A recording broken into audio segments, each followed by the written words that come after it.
into my. Oh no, wait. It's got to share over because it's a different link now.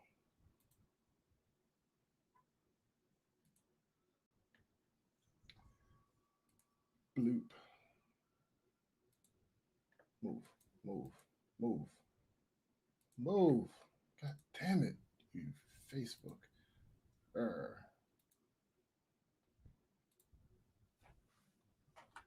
Facebook. Oh no, I'm stuck.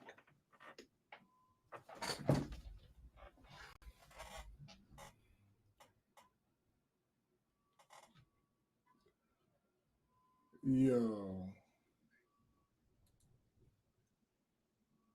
that's hilarious, actually. All right, so what I'm gonna do is edit the Black Culture Geeks post with the new link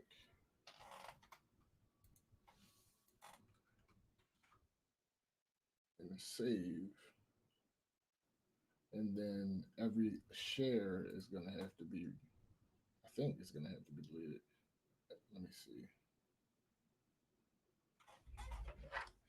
Do that on my phone. I'm I'm tripping. What are you talking about? Niggas is wilding. Yeah.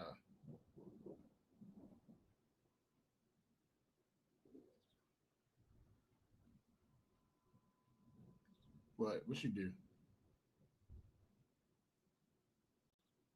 What live looks weird?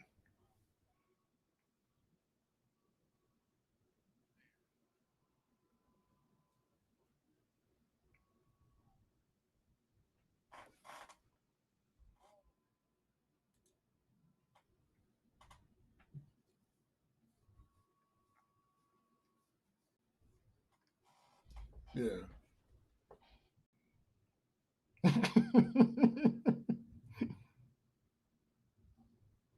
Yeah, that's the important part. What the fuck is going on?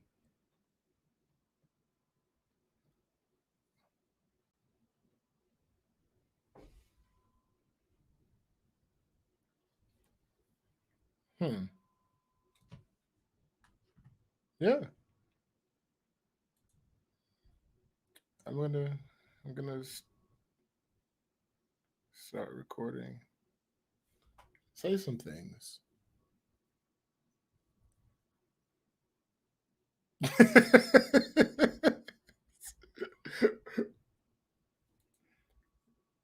Yo, last week nothing went wrong. Everything. All right, let me listen to this shit.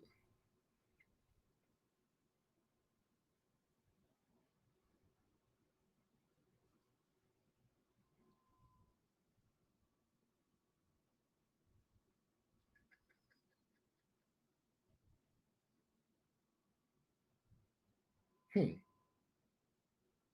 Yeah, it's weird. You might want to stop your OBS Ninja and do a new one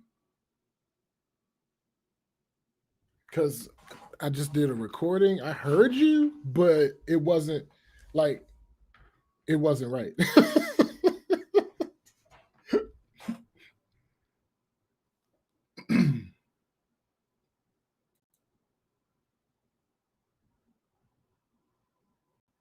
Ba, ba, ba, ba, ba, ba, ba, ba, ba, ba, ba, ba, ba. Is this is wrong? Wait,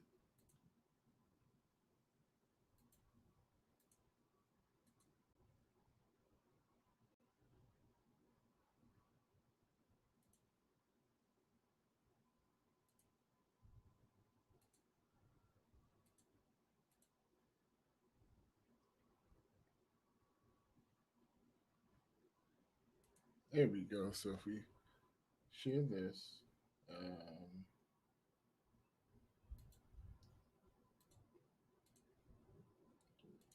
and we do this.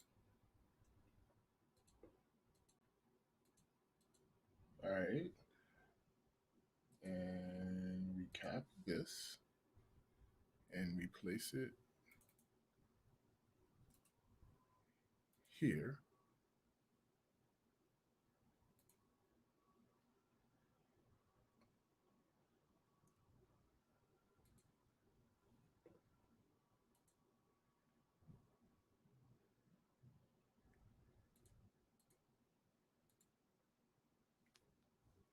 All right. I hear you. I hear you, but no. Okay. All right. Um, but it's taking a while for your audio to load. I mean, your video to load. Yeah. No, I see like on your actual link. Yeah, on your actual link, I see you. Nah, yo. Nah, yo. Hold up. Hold up. Nah, yo. Hold up. Hold up. Hold up. Nah, yo. Hold up. Hey, yo, Trav. Hold up. Uh. Let me see. Interact.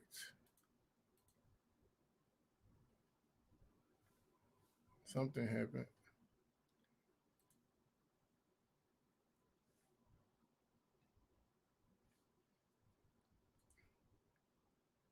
Nah, not yet because it hasn't loaded.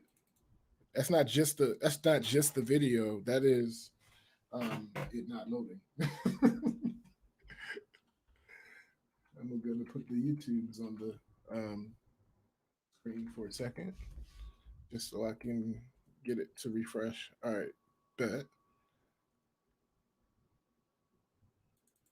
And now, if I just go here, it should. Bam! Ha! That troubleshooting thing, my guy. Okay. Which is really a creative thing, even though it's a tech issue. Because you gotta imagine shit that you would never have thought. That's true. That's true. That's before true. in your life. It's very true. I just don't. But is the audio? That's the question. Probably. I don't know. Let me see. Let me hear. Yep, I hear my voice. Boom! Boom! Just who walked into the room? Huzzah! All right. Now we gotta get the people back. I know, right? They was all ready and primed, and all right. So let me grab this again. Go. Come on. Oh, you deleted it. yeah, because I No, I understand why. I get why. I was I'm just about going to to- directly comment to Mike, Oh shit! but no, We need to shout out his daughter's birthday too. it's done. Word. Um, gotta get Mike and the rest of the back. Whoop whoop. And no, okay.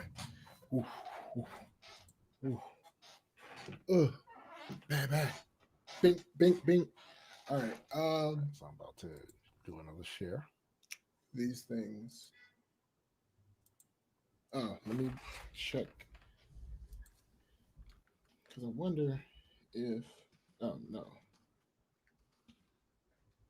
Black Culture Geeks, Multi World Entertainment. Do you have the right joint Multi World Entertainment? Do you have the right link? You do not have the right link. Ah.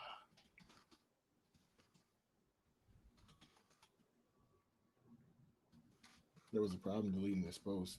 Why do I have a problem deleting my own post? Come on, Facebook.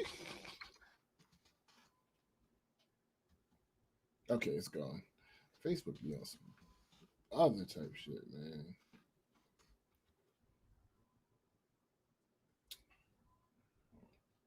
Yeah, so confirmed it's not YouTube.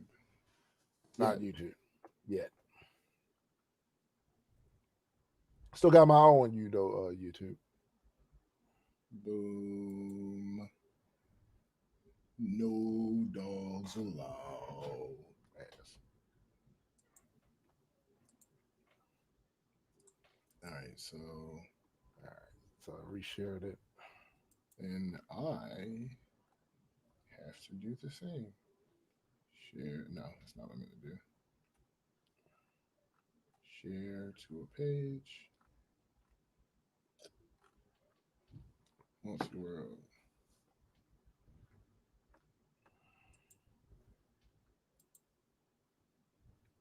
Nope, don't care. Boom. Yo, this is ridiculous. How in my promotions tab on my Gmail account, every time I see realtor.com, I kind of get excited a little bit to see what house they had it on. This is That's funny. It's ridiculous. We're back. Sorry for the wait. Yeah, we're back. Somebody's back in here. It's probably me. It's probably me. No, it's 3. Oh, damn. So yeah, I'm pretty sure it's I'm 2 of them. God damn it. Because I have one on my phone and one on the computer, so I can share it from the computer. So all right. I'm about to cut that out. My camera is cameraing again. You froze? Yeah. That fucking sparkle cam, man. Nah, I don't think it's the camera. Oh, that's right. Maybe you need to put some tape or some shit on there. I'm not doing all that. I mean, for the meantime, till you can take it somewhere to get it, because that's an issue. Like, can you pull pictures and video off that motherfucker now? I mean, that's not how I would just take the SD card out. Oh, okay, all right. So you haven't been using it for that, all right? No, I've never used the camera USB port. Yo, I literally have only took the SD card out one time to do it that way, and after I just plugged the damn thing in there. Oh man, yo, this is crazy. So, yesterday, just to keep my channel active, because I didn't release a legacy series video. Yeah, I know. I noticed. And so I posted a picture of me in front of the Zunantunich Mayan ruins and shit. That probably has gotten the most engagement in the community section than anything else I posted. Word. I'm still, feeling certain shit out on here now that I'm back on that channel. And of course, like I said, it's a bunch of new features on there now. Not even from just it becoming my artist page, but also just in general, since I used this channel frequently. Yeah. So I'm still trying to develop like a routine with that shit. Word. Facebook be slow. Yeah, dear. Facebook. All right, so Zuck be on that bullshit. I mean, Zuck be on that bullshit. Yo, Zuck my friend. Bullshit. My friend. Got a $5 Venmo from somebody, and in the title of what it was for, it said reparations. Stop playing. So he screenshotted that shit and posted it on his Facebook and read this motherfucker the riot ad. Now he scratched out the name. Mm-hmm. I wouldn't have either. I wouldn't have either. Not but it is what it is. He scratched out the name, but he went. Yeah, like he went. I say he went. I don't know where to begin, but I'll start here. This is not okay. Even if your intent is pure and you call yourself an ally, if this is your starting point, you still have work to do. I don't want to take away from the alleged good intent, but for humanity's sake, do better. Ask a friend before you do something like this. Donate to an activist group. Fucking Google could have told you, nah, bro, this ain't cool. Yeah. I don't know what else to say, but that if this is something you're considering or you think this was a sweet gesture, educate yourself, self-reflect, check your privilege, and do not subject anyone to this kind of fuckery. We have enough to contend with already. Say that then. That's how you do that. And the thing about that is, I've been watching certain people. You've been Right? watching. Have you? I've Have been you watching really, certain have you people. really been watching? I've been doing what I've always done through life, regardless of what's going on, and observing. Yeah. And in this particular moment, I'm observing people who I know have a lot of white friends. Yeah. People who I know that I never really hear talk about black issues. Yeah. And I haven't even gotten to white people yet. I'm talking about us. Yeah. I'm talking about us. Mm-hmm. So I'm observing, and I can honestly say, for the most part, some people I'm still waiting to hear something from on, but for the most part, I've been pleasantly surprised. Okay. That's good news. Pleasantly surprised. Because like I said, some of these people, like, I'm exaggerating, but for some of them, only a little bit. I feel like I'm their one black friend, and they're black. Yeah, man.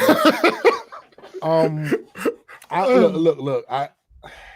As far as that's concerned, I can say that I'm honestly pleasantly surprised with a lot of the people that I see having a certain type of energy that I did not expect them to have. Yeah. You know what I'm saying? Because I'm not really mad, like really mad if you don't say anything. Like if you aren't doing the shit I'm on. Yeah. Plus, I'm not really mad. A lot of that might be self-care too. Yeah, exactly. Exactly. So like I ain't really mad. It's when I see you go the opposite end. See that's when it gets me. Because if you're bold enough to lob these criticisms during this time, but you said nothing in support of, and I never see you say anything in support of, then I'm looking at you crazy. And it seems to me you've already cast your lot on that other side of that position by not saying anything constructive to help, but you got all these spears to throw. You know what I'm saying? So it's like, I said this in a post yesterday, and it bears a little repeating, I believe. Let me get down to the post. I said, T'Challa and I out here in the backyard enjoying the breeze. You see Thor is co-signing me with that thunder blast and shit over there. That's funny. I'm feeling very introspective this Juneteenth about the things that should take priority in my life, business, creativity, and who I choose to affiliate with going forward. Thanks. Because here's the thing, right? I've seen moments squandered a lot over the years. And I don't think we have too many times to keep doing that shit. Right? So at a certain point, certain things are going to be lost forever.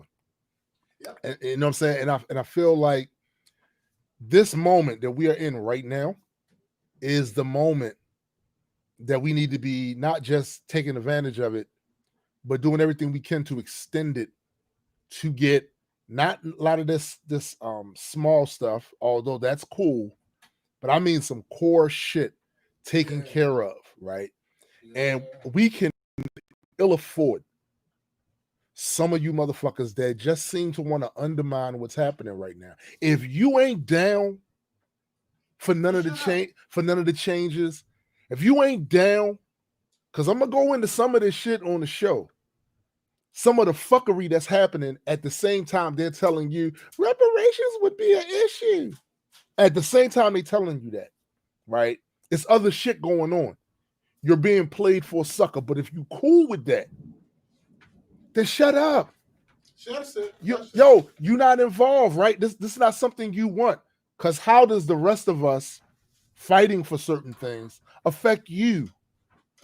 If you're not into it, if that's not what you into, go about your business, do some other shit. Talk about some other shit. You know what I'm saying? But your attempt to try to undermine as if you know better than everybody else in this community. In this community where there's been scholars that have pored over the data, that have pored over the history, and you, with your simple-minded ass Google search or some talking points you heard from some other motherfucker who feels as though their interest is better invested in the status quo than anything changing, and you're using those talking points, then yo, just stay out of it, yo. This is a B conversation. This is black people talking to the state. The state. This is what a lot of people, and I love how I see people trying to they want to identify with the state. Yo, it was the state. It was the state that did this. Facts. They legislated poverty.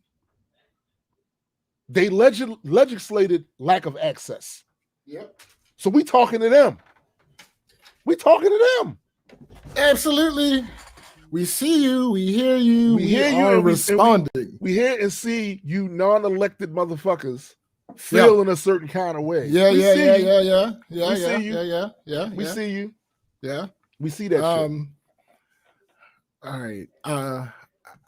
Everything is working this moment, so there is no better time than the present to start this motherfucking show before my computer spontaneously combusts or some shit. Right. Or folds into itself. It collapses into itself. All right, so let's get this started. Welcome everyone to the Black Culture Geeks podcast. This is my man SPJ. And I am Tombstone the Dead Man, and we are just a couple of geeks talking about pop culture from a black perspective. Facts indeed. So just to let you know up front, so everybody knows, I'm feeling a certain way this morning because it's like I've been receiving a lot of data and it's been compiling upon itself. And it's painting a picture for me, right? It's painting a picture for me. And this picture is horrifying. This picture is frustrating. This picture needs to be burnt to the ground, never put in a frame, and never placed on top of a wall. This picture, though, needs to be shown at first to everyone who thinks that it's not a thing, so that you can understand it's a thing. And then this shit has got to be corrected. Because now, like I said, motherfuckers is trying to play us for suckers. And it's not even a new occurrence. This has been happening for quite a long time. You know, on this show, all the time. We like to laugh, joke, play, be trash, all of that. It's just that 2020 has been one of these type of years that has not allowed us to be ourselves that we were last year, because we got to respond to so much fuckery, right? And before I go into that, let me shout out a longtime supporter, fan of the show, Mike Gleason.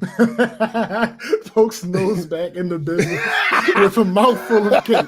What kind of cake? What kind of cake and are you sharing? Those are the two questions I have. He's probably not sharing. But I mean, the reason Mike's mouth is full of cake is because it's his daughter's birthday today. So happy birthday. Thanks. You know, I need to get that out the way because Mike, one of my John Browns. You know what I'm saying? So fuck that.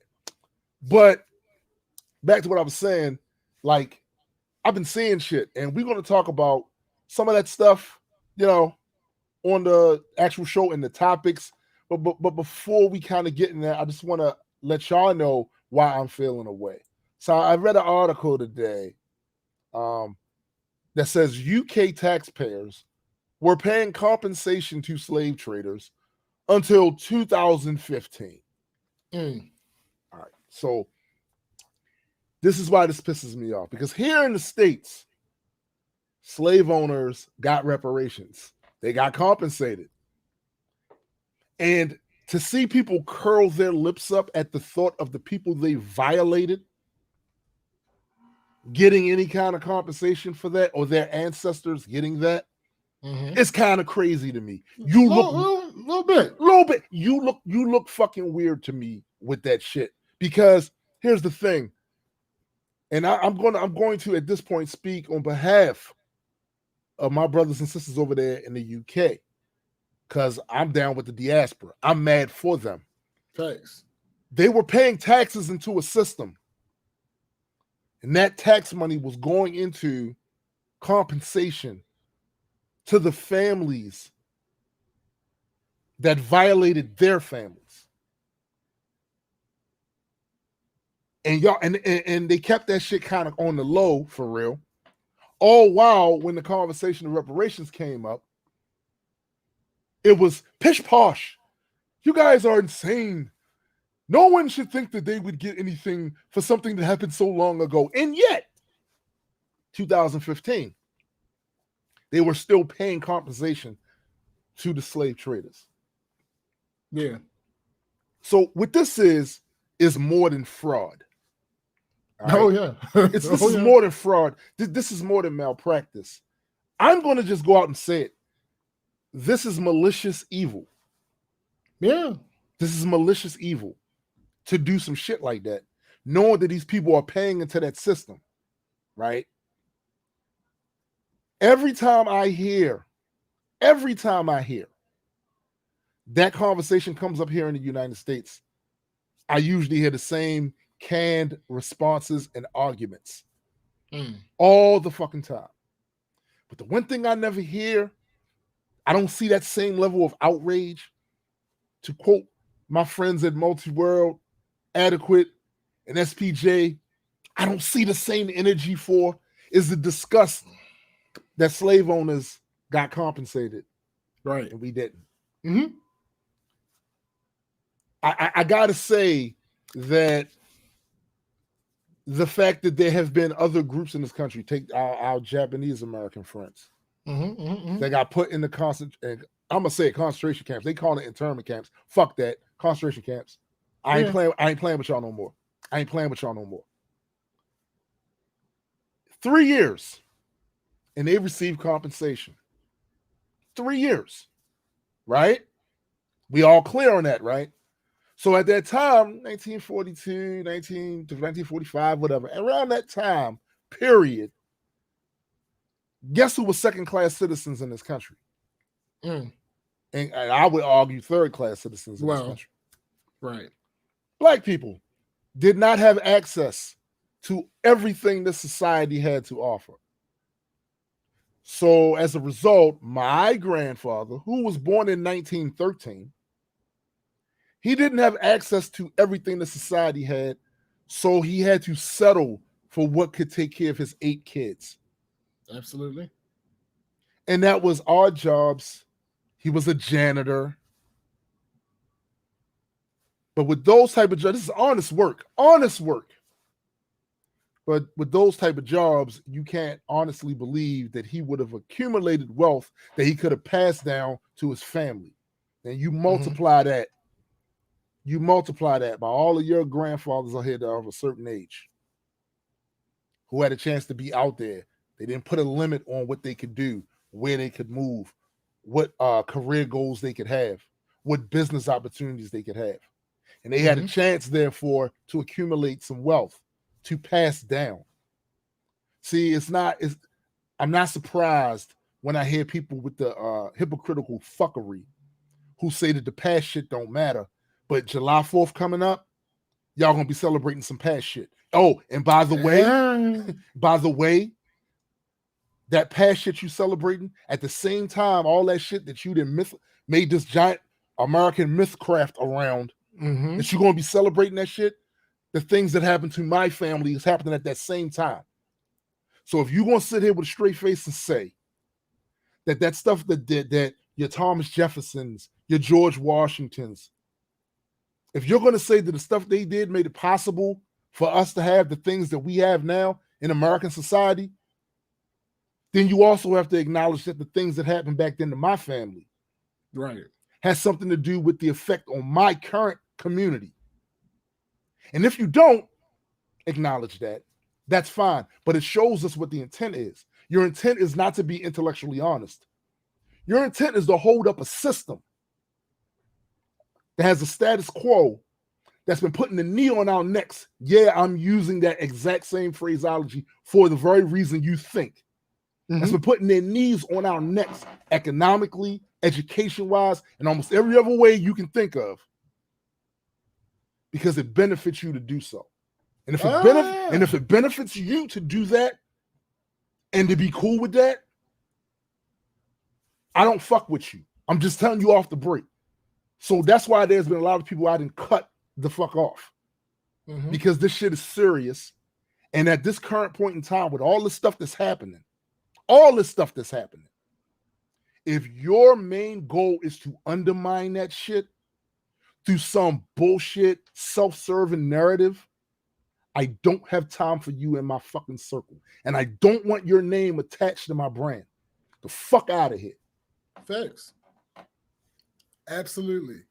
And that's funny that you say that, because, again, without mentioning specifics, someone else in the crew that has a tie to that particular thing that you were talking about recently asked me, because someone else was sharing some of our stuff, and they alluded to that brand, and someone else in our crew was like, "Yo, should I, like, is this okay if we if we allow this?" I'm like, "Look, normally I would say yes." Normally I'd be like, "All right, bet, everybody can eat, like, ain't no reason to, ain't no."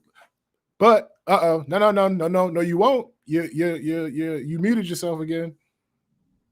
You did. I can't hear you. You can shake your head all you want.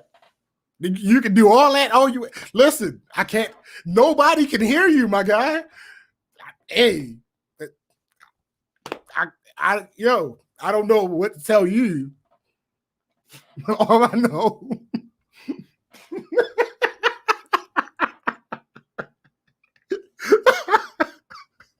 All right, so Fabo, what up, bro? No, your video came back, but your audio didn't. What are you doing, my guy? I'm okay. So anyway, so they were like, "Yo, is it cool that we do this?" And like I said, normally I'm like, "All right, bet, everybody can eat." But because of recent things that have come up, I was like, "Nah, I don't want anything that I do associated in any loose way with these couple of people." Like, and that is the funny thing about that is what the reaction should be to these quote unquote bad apples or bad seeds. Because for all those using the term a couple bad apples when they're talking about police and whatnot, it's so ironic because you aren't taking into account where those words came from. They came from a saying that says a few bad apples spoils the whole bunch. So it's so ironic that you would refer to them as bad apples. That's exactly the point that we're making, actually. So it's a whole thing. Let me get to these. Oh no, it didn't open. Okay, it's attempting to load. Tim broke his computer.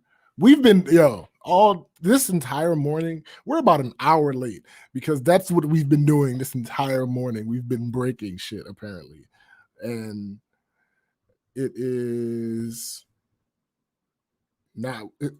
Tim. It is not. You gotta do another one, my guy, because this one ain't it, Chief. So yeah, what is it? No, yeah, that's the same link, yeah. I need a different link. I need a new link. Let me look at these comments real quick. Mercer says, remember that time in Arkansas, Missouri, and Louisiana refugeed 100,000 enslaved black people to Texas to avoid their emancipation, and there they stayed for another 2 years enslaved. Yeah, see, this is the type of bullshit that we're talking about. This is exactly the type of bullshit that we're talking about. Mike says burning whole towns to the ground with people inside them. That's what you're celebrating. Putting people in pots of tar and torturing them to death, and a full scale war over a tax issue. Yeah, that's pretty much what you're what you're celebrating when you're celebrating the Fourth of July. If we want to keep this narrative of us celebrating holidays being for the historical precedent and what initial the initial inciting incident or whatever it is was. So Tim is going to be back in a little bit. I have his link, and we are copying, and then we are pasting, and then we are here. Okay, so basically This is the bullshit. point. Well, yeah, I mean, no, yeah, it I is. think What it is. YouTube did that. No, it's not They ain't like YouTube. what I was saying, bro. I ain't No, touched nothing. I promise you, it wasn't YouTube. I promise you, it was not YouTube. Like Bullshit. I'm- Horseshit. Horseshit. oh, This is an outrage. oh god. So his, Mike said, "I swear, if I ever hit the Powerball, I'm retiring and becoming Landon's personal tech intern."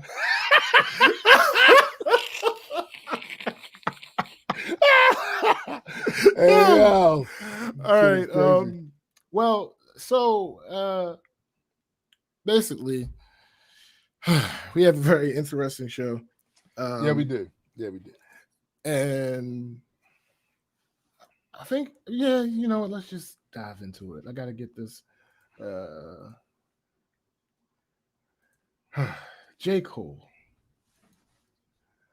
my man, J. Cole. Here's the thing. I'm going to do a culture check on this because there's music involved. Yeah, And, of course. and it's a great way for me to get more of what I'm trying to get out there without allowing it to completely take over this episode, because we're going to talk about most of the parts I'm going to focus on as far as what this is going to be a different focus than what the culture check video is. So J. Cole is in a little bit of hot water. There's a kerfuffle going on right now. Yeah. Yeah. And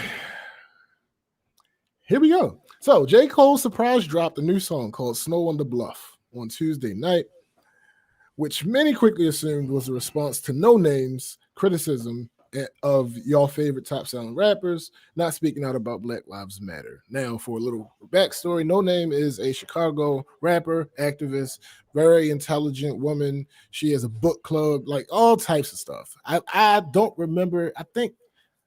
I feel like I might have brought her up before on the show because I know, like, I just recently became familiar with her. If you did, I don't remember. Then it was somewhere else because I there was a reason why I was researching her, but I can't remember exactly why. Right. But it was a couple months ago. But regardless, yeah. So she's dope, and she about that. She Chicago native, all that other good stuff. So anyway, its Twitter lit up with criticisms, with some referring to the song as tone deaf. Cole evidently felt the need to defend himself and issued a series of tweets on Wednesday morning. So I'm gonna read this quote. Mm-hmm. Oh, so I don't know if that part of the article did the backstory justice. So let me see if I can find her actual tweet, because I was just looking at that shit the other day too. Yeah, I had just had it, but I've been through a lot in the last half hour. You can. It's a hyperlink in the article. Maybe that. And that It's is not. not the one. It's not Yo, sending me anywhere. To be that's honest. not the one that it was supposed to be. Ah, that's so Nah, dumb. yo, it sent me to another. See this. Okay. So those of you that have known me for a while, you know I hate this bullshit. I hate when you're going through a link, through an article, and you're trying to get some facts and receipts about this article, some citations, and then they put a hyperlink in there, but it sends you to another story on their page. Look, B, here's the thing, Yeah. right? Here's the thing. So if you lack credibility to me in the first place, why do I want to hear something else you said about this topic? Show me where you got your show me where you got your information from. Come on, Yeah. man. Do better. Yeah, Do better. absolutely. It's a real thing. So I do not have her original tweet because I can't. Because everybody find- sucks. Yeah, like these couple. Here we go. Found it. All right. So no name tweeted.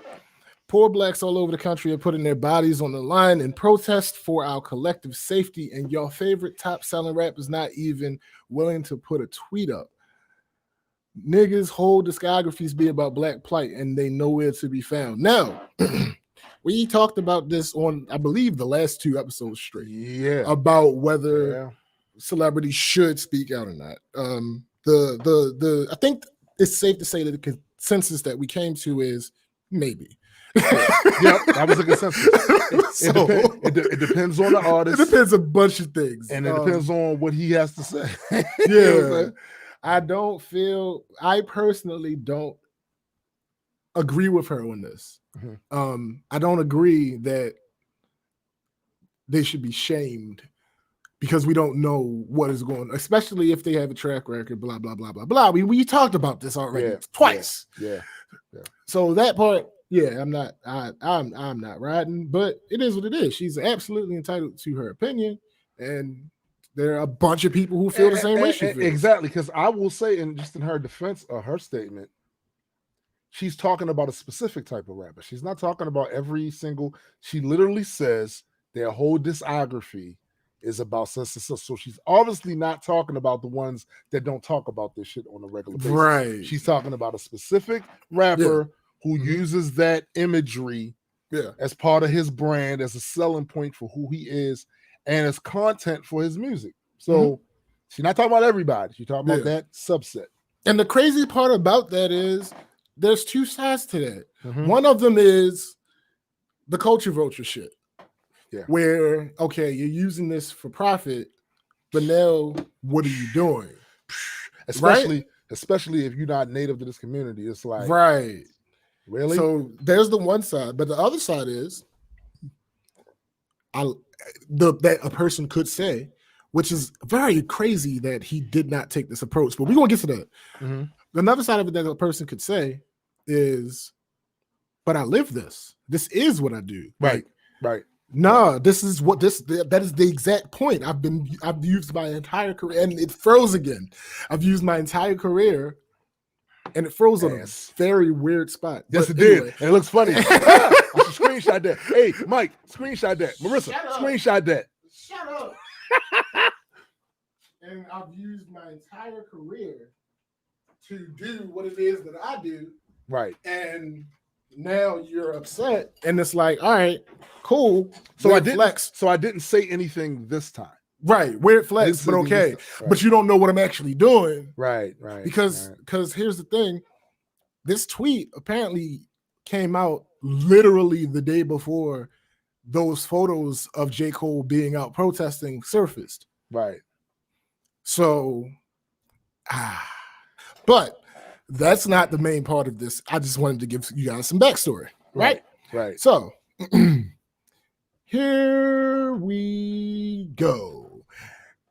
Morning. I stand behind every word of the song that dropped last night. He wrote, Interesting. Right or wrong, I can't say, but I can say it was honest. Okay. Some assume to know who the song is about. That's fine with me. It's not my job to tell anybody what to think or feel about the work.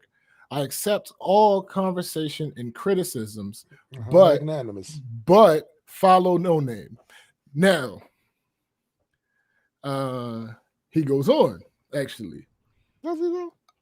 I mean, he went on to explain why he feels No Name is better suited to speak up about the current civil unrest in the United States and admitted to his own perceived shortcomings. I love and honor her as a leader in these times, he continued. She has done and is doing the reading and the listening and the learning on the path that she truly believes is the correct one for our people. Meanwhile, a nigga like me just be rapping. I haven't done a lot of reading and I don't feel well equipped as a leader in these times, but I do a lot of thinking and I appreciate her and others like her because they challenge my beliefs and I feel that in those times that's important. He ended with, we may not agree with each other, but we got to be gentle with each other. Peace. Now, there's some issues with that.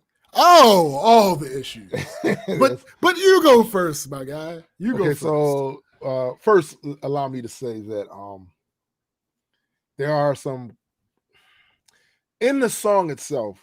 This is the main issue I had with the song, and again, there are layers of outrage I'm willing to commit to. I'm not really all that about this shit because this is a pissing contest, but it's a conversation that kind of needs to be had.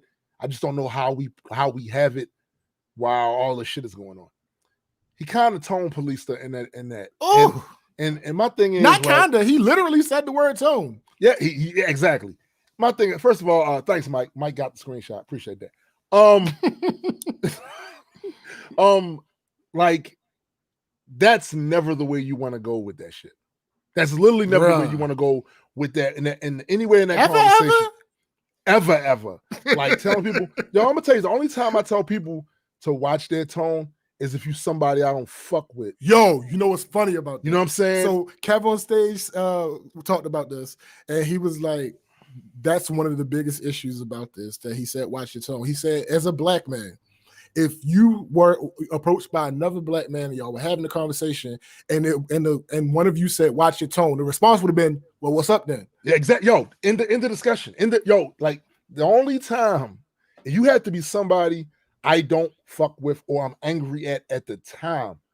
So now it's getting kind of crazy in the conversation and then I say, yo, like that is a cue that I'm getting pissed off enough to drop my foot hip high in your ass. So you need to calm down how you talking to me, right? You don't say that to somebody that you fuck with. Y'all having a conversation. Me and SBJ argue all the fucking time. Man. Me and Adequate argue all the fucking time. Man. You know what I'm saying? Like we never touch on yo. Watch your tone, man. Ever. No, you say that to people you don't rock with, right? So off the break, that's kind of crazy to be saying that. Moreover, J. Cole, my dude, my dude. For you to say you just a dude to be rapping, that's not how your brand has came off, man. Like, can we stop playing now? Can we stop like retreating to that? I'm just a rapper. Hold up, dude. You are, but you also aren't. That's never how you've presented that you were uneducated. That's never how you presented. And first of all, I don't believe you. Oh, hold on. I got receipts. I got receipts. No, I mean, keep going, but I got receipts. I don't believe that you're uneducated about any of this shit. I've heard you speak. You don't come across as unintelligent or someone that's unaware of what's happening out here in these streets. That's you correct. do know what's happening. So that's a whole lot of disingenuous claptrap, in my opinion. I don't know you personally, bro, but you don't strike me as one of them type of dudes. If this had been certain other rappers that would have said that, I'd be like, yeah, I kind of see he probably doesn't know shit. You don't come off as that. So then trying to retreat back to that kind of seems like a cop-out. Kind of, huh? We don't expect you to, that's the other thing. Like me, personally, and SPJ, we don't expect you to lead on any of this shit. Nah. Lead? No. No, not at all. Be involved? Sure. Be involved? Sure. We kind of respect that from you because that's how you've presented your brand. You know what I mean? Like, so other thing I'm having an issue with, right, is the two sides of this conversation seem to be going extra hard, and I know why. There are some unresolved issues at play. There's a dynamic at work between black women and black men, right? That's an understatement, my guy. No, I'm trying to be measured. Because that's why I hate this. I don't know, because I don't know No Name that well, but just looking at the shit she's on, I rocks with that. The shit she on is the shit she always be. Yeah, you know what I'm saying? Same with J. Cole. Like I rock, I'm kind of like Chance with this shit a bit, because I don't know No Name as well, her work as well. I know J. Cole's, but at the same time, everything I'm reading about her, the shit she's out there doing, the shit she's trying to do, I'm rocking with that. I'm rocking with that. Because how can you not? How can you not, right? But at the same time, I gotta say, just as an impartial observer of all of this, I can certainly see where J. Cole would think he's being talked about in a vague way because his brand. But then the fact that you thought she was talking about you. Hit dogs holler. Only hit dogs usually are the ones that's hollering. The ones that if I walk into a room that's pitch dark and throw a rock, and somebody, the only person that's going to yell, is the person that got hit. They ain't see it coming. Right? They ain't see it coming. I didn't see who I was just throwing shit in the room. Absolutely. So that kind of undermines your whole spiel about I'm just a nigga over here rapping. You know what I'm saying? It kind of, but these are just my observations. I'm going to give the floor. Well, allow me to retort. So, my cousin, who, if you long time, you probably heard his voice because he actually sat in for Tomb for one episode. He's been on the show. And the thing is, he just like anybody, because I not really me as much because I'm obsessed with a lot of this shit. So I be knowing, knowing stuff. But anybody that's not like obsessed with this shit, there's an entry point. Well, actually, no, forget that. For all of us, there's an entry point. There's a point in which you become aware, right? Facts. I happen to be present and the catalyst for his awakening to this, to the situation behind the situation. Because he's a J. Cole fan. Right. And he just heard the song. And then he saw what Chance had to say. So he didn't know that No Name was the actual person. And I can't blame. Here's the thing. In certain situations, you guys have heard it. We fuss at you for your ignorance, right? Facts. But literally, a person who is not mainstream, who uses the name No Name, right? You not knowing about her, all right. Okay. Okay. Fine. I'm not even like, even if you're known to lie, I'm still going to give you a little bit of the benefit of the doubt for this one. Yo, because I'm gonna be honest, I keep up with a lot of this shit, and I don't know. I didn't know. Right. So his initial caption was something to the effect of, "Why should No Name be protected?" And because I didn't know that he didn't know, right, I went in. Okay. Okay. Yeah, I'm sure you did. So he clarified. He like he didn't even know like No Name was a person. He was talking about specifically No Name. Regardless. So once we got that misunderstanding out of the way, I explained because he said he wasn't really sure. He said, I mean, her name, not her as a person. I just would like to know so I can understand why J. Cole said what he said. I'm like, bet. So here's what I put. Oh, and he said, I don't even know how to accurately judge because I have no idea who he's talking about. What did he say wrong? I said, he's talking about her. Period. Now, she didn't mention his name. Right. Now, in general, his message is cool. In general.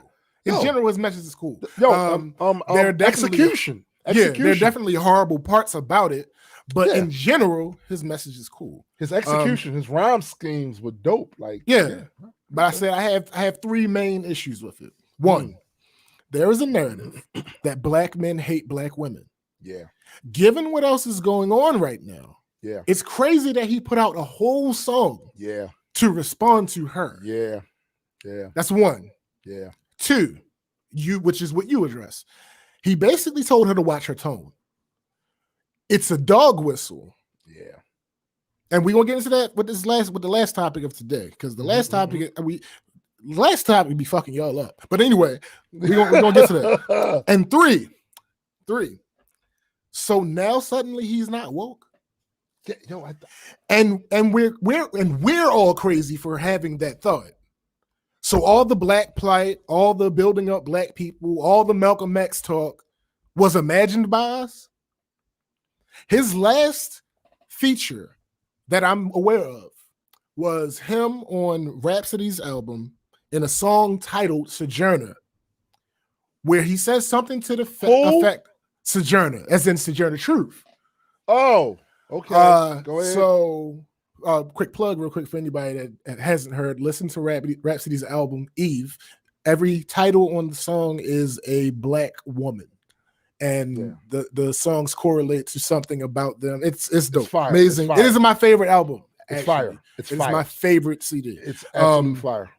So that in that song, you said something to the effect of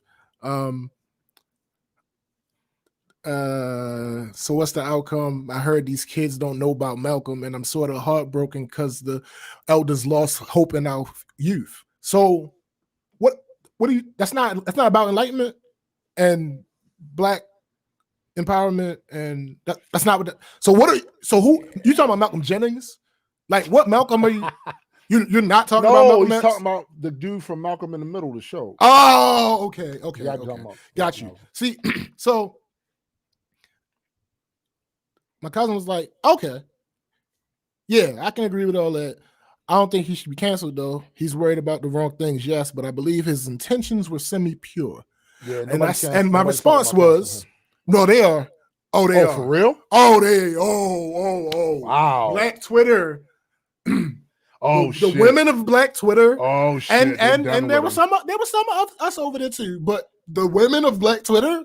Like, yeah, they talking about canceling them. This is what happens, right? When you pick a time like now, to go and crawl into your feelings, because no one's convincing me he wasn't in his feelings when he saw that. I write less now than I did before, but I write.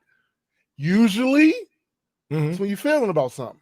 I'm feeling the way about something. So ain't no way you telling me that ain't come from a place I know she ain't talking to me like that. Here's the thing. I responded to him. I don't know about being canceled, right? But as a fan, I'm disappointed. And he deserves every bit of backlash that he is getting. Because, and I said, my other cousin was like, I wasn't aware about all this either.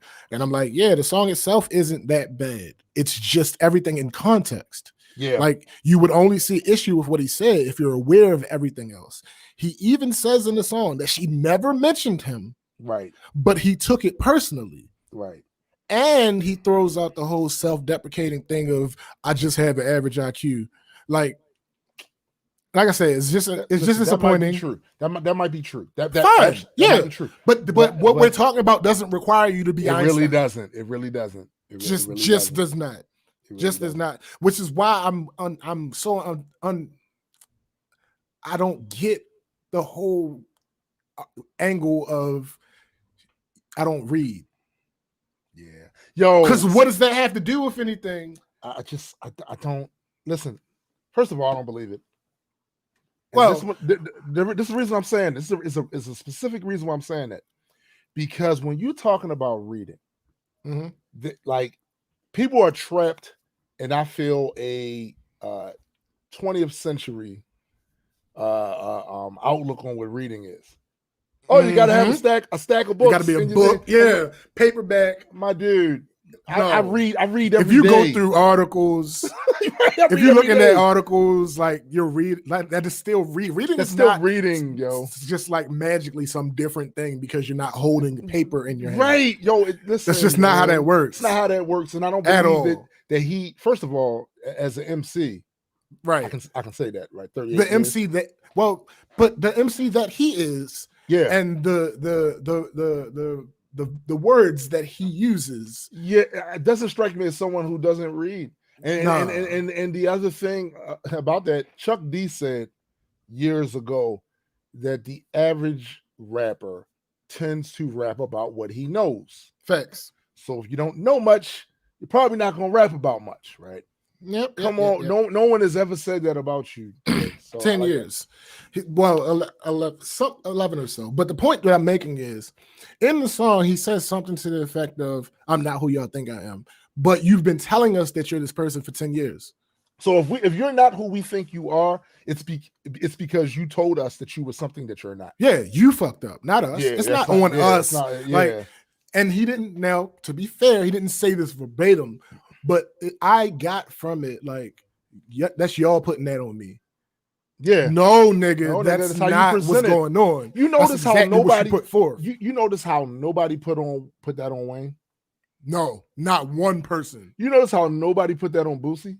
Not one person. You notice how nobody put that on Baby? No. You notice how not one person ever put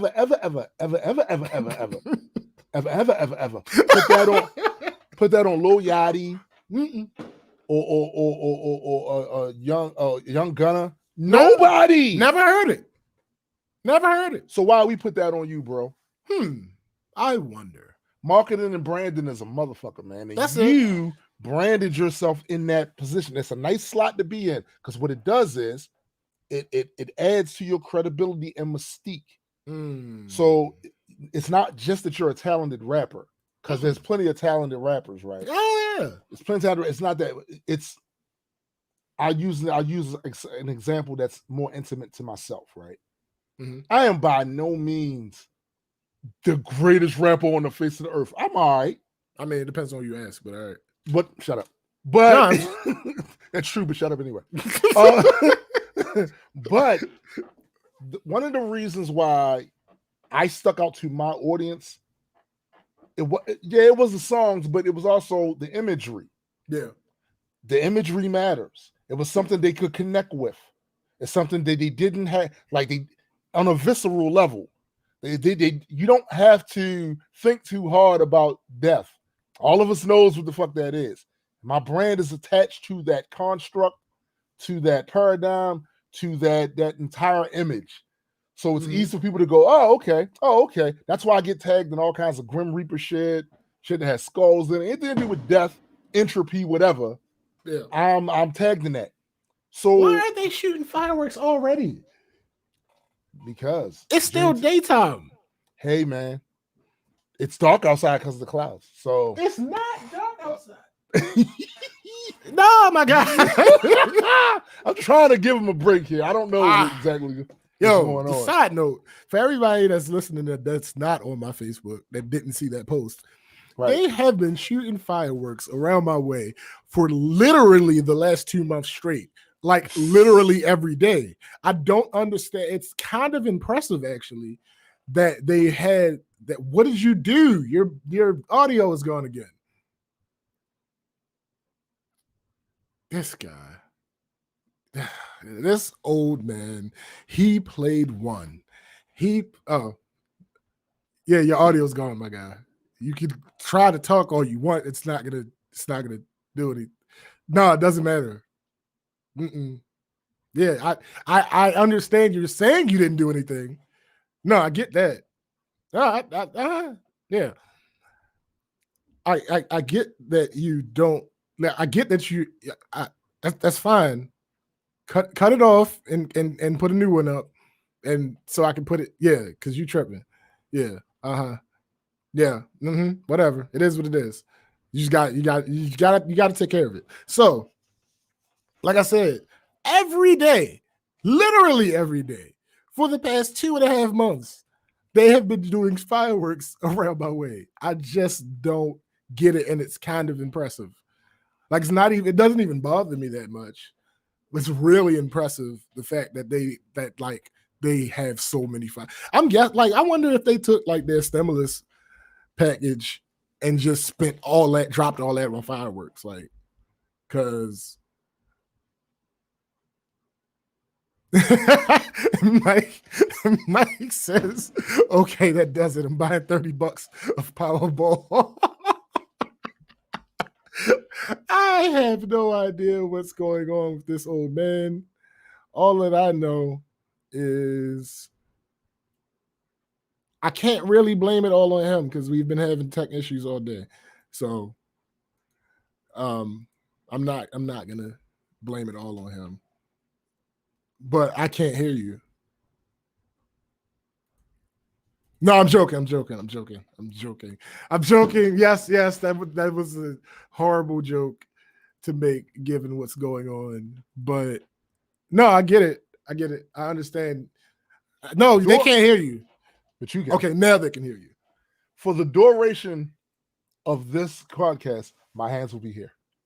You will see my hands. Hands up, don't shoot. Hands up, don't shoot. I'm not saying the point that I'm making is not that you're physically actually doing something. I'm blaming your computer, my guy. Well, listen, I've been blaming this computer for at least 2 years. All right. Fair. You know fair. Because just like the shit freezing constantly is not. I'm not doing anything. It's my camera. You certain it's not Sparkle Cam?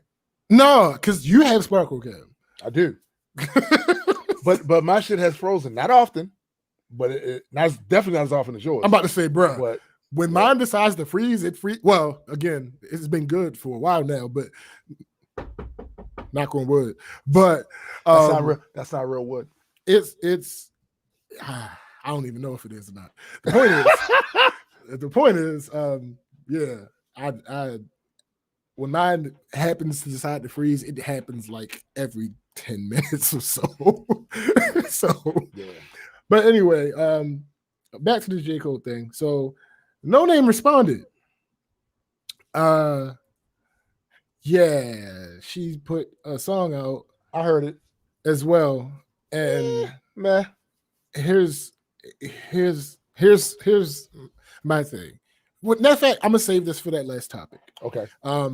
But let me just say, let me give her song equal, not equal, like, because it's not even as long as his. Nope. But basically, the petty in me, loves the way that she did this. Well, okay, so we need to parse some things. Mm-hmm. Listening to her, how she broke it down, I think she did a very good explanation of her side of things. Absolutely. Execution wise, I wasn't as much of a fan, but again, that's fucking J. Cole. So he's a rapidy rap dude. You know what I mean? Like, I'm going to expect his execution to be a little higher up. Now, if she had been Rhapsody, that's different. Yeah. You know what I'm saying? That's completely different. But funny, to your point, this article literally says what's more important than how she responded is what she said.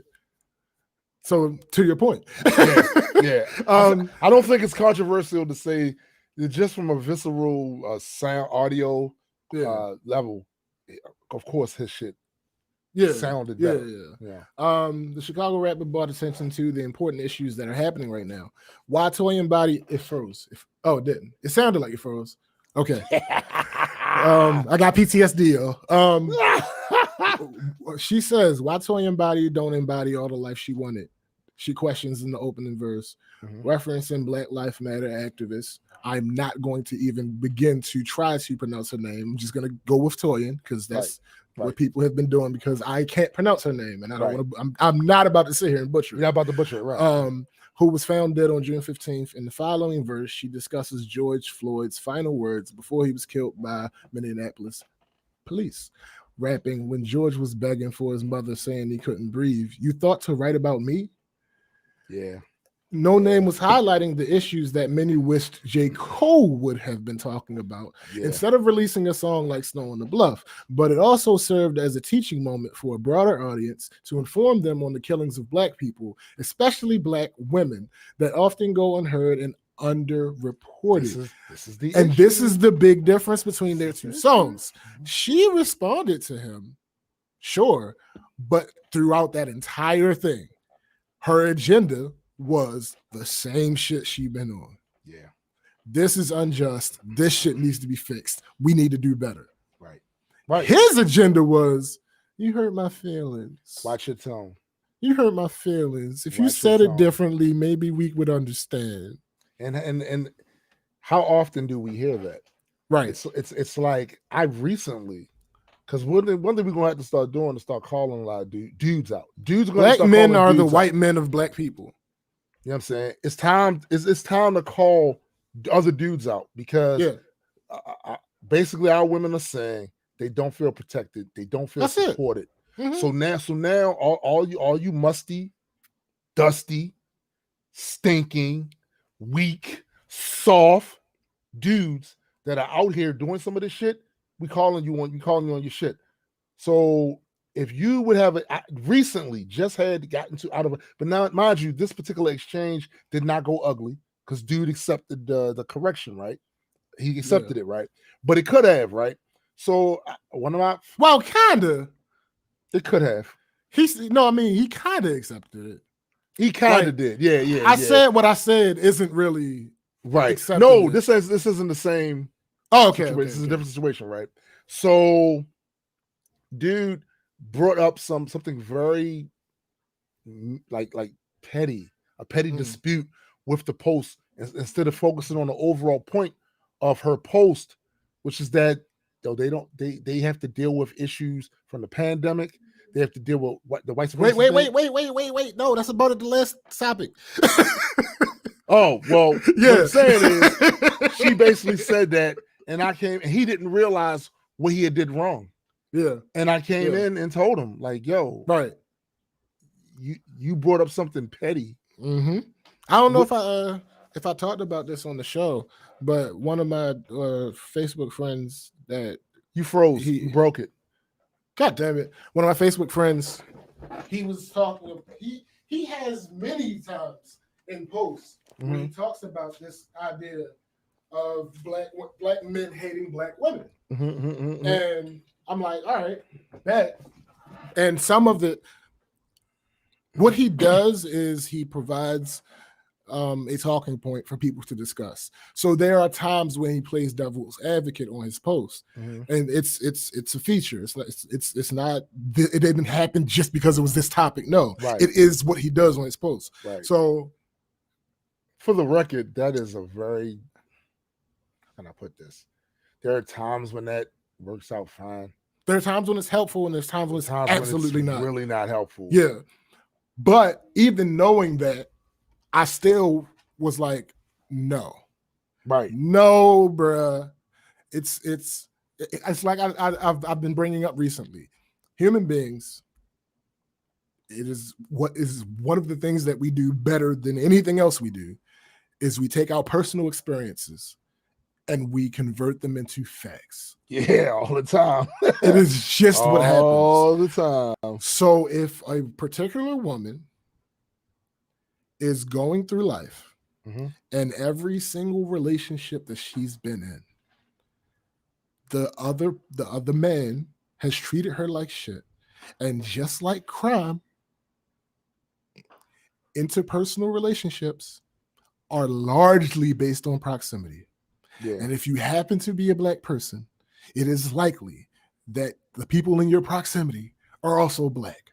So what she has in her databanks is a documented history of Black men treating her like shit. And not only that, they actually have outside documentation that they want to look Absolutely. at. Outside documentation. Which does nothing but reinforces because confirmation bias is a thing. It's not always a bad thing. Nope. Nope. Because now she has something to back up this personal experience that she's been There's a there. Yeah. I've seen it. Mm-hmm.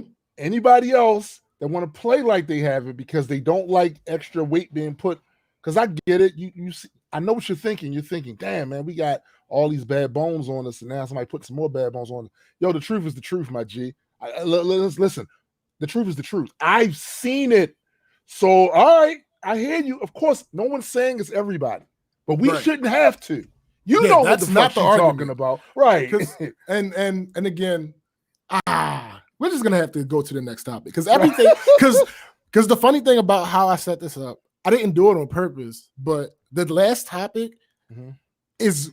It's interwoven in this shit. So we're gonna go. Hey, hold up. Mike just said, sorry, SPJ, I took another screenshot of your glorious screen freezes. Hey, yo, like there literally needs to be absolutely fine. Some sort of content. There needs to be some sort of content around those screen freezes.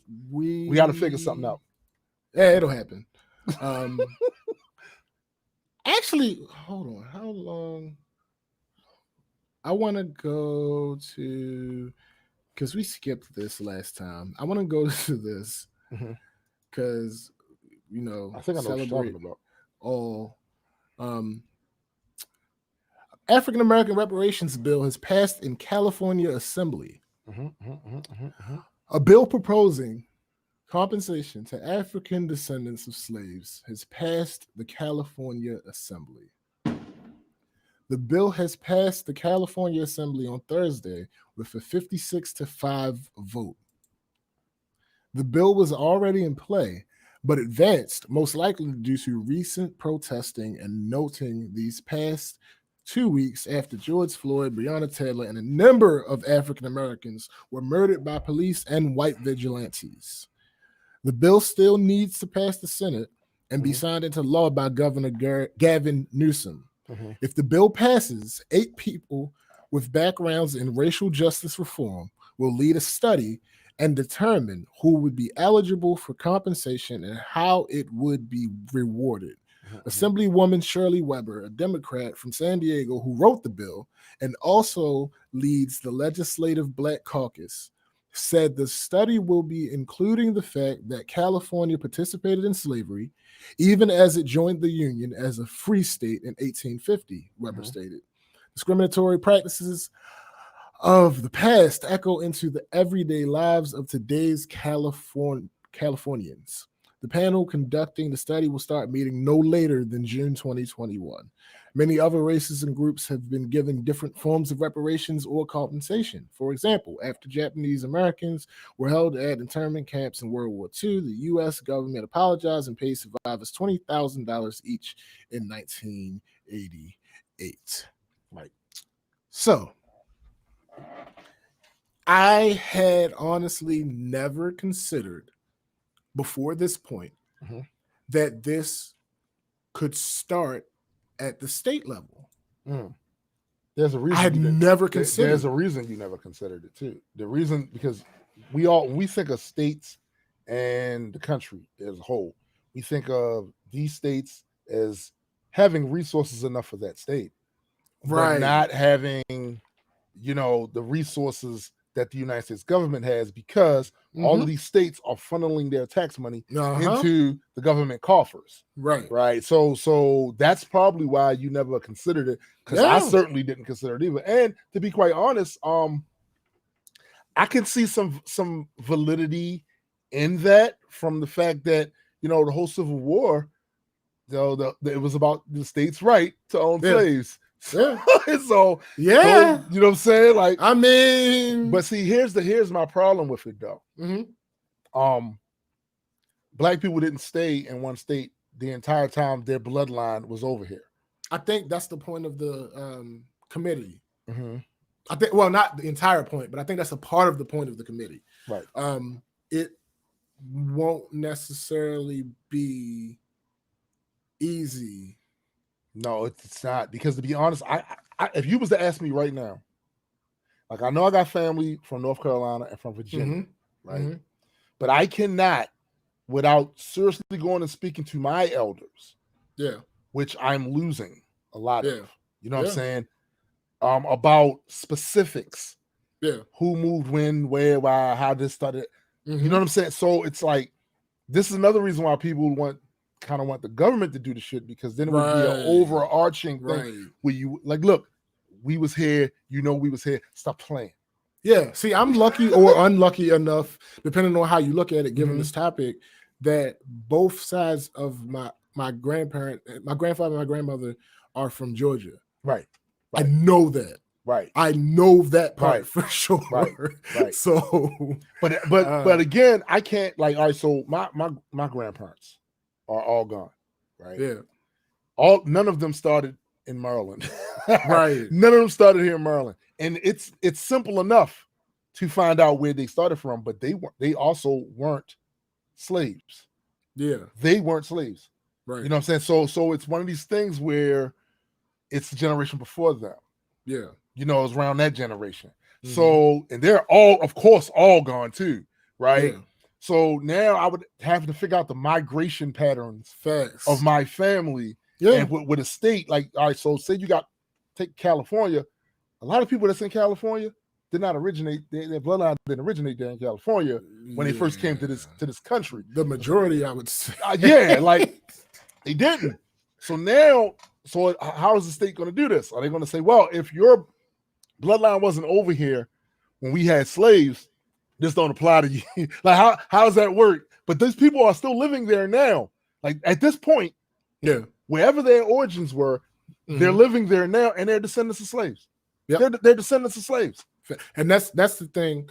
That more so is the issue I have with it. Right. Because if you do it that way, how many people that live there are you excluding? Right.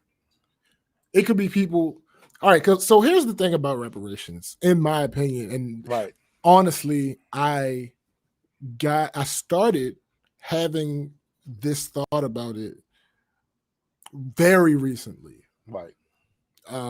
Because I've long been out of, and it's not even about the issues that we face here. I've long been out of the business of convincing people. My point, when you see me arguing with somebody, right, in general, it's several potential reasons. One, it's fun. I'm a Facebook terrorist. It just yes, is you what are. It is. Yes, it is what it is. It's cool. If I see somebody on some bullshit, you're a hyena. Hey, it is what it is. But another reason, more specific to these type of topics, is I want to drag you kicking and screaming into the light. And I don't claim to be anybody like, who am I? We ain't shit. But I've already gotten confirmation from people in my inbox that it's like, I had no idea that this person was like this. Yeah. I've already so I know it's working. Yeah. So that is the reason I go back and forth. Well, yeah. People. I mean, and listen, you're doing Odin's work over there, and I appreciate it. Like I know why you're doing it. Yeah. The thing is, it was something I used to do fairly often for various different conversations and topics, everything from science to you name it. And it got to a point, because I'm old, I'm tired of that dumb shit. Yeah, absolutely. You either going to do right or you not, and I'm gonna put you in a certain category. And I'm gonna keep pushing, because I don't have an endless reserve of energy. I just don't. It's my lifeblood. You know what I'm saying? I don't. You know what I'm saying?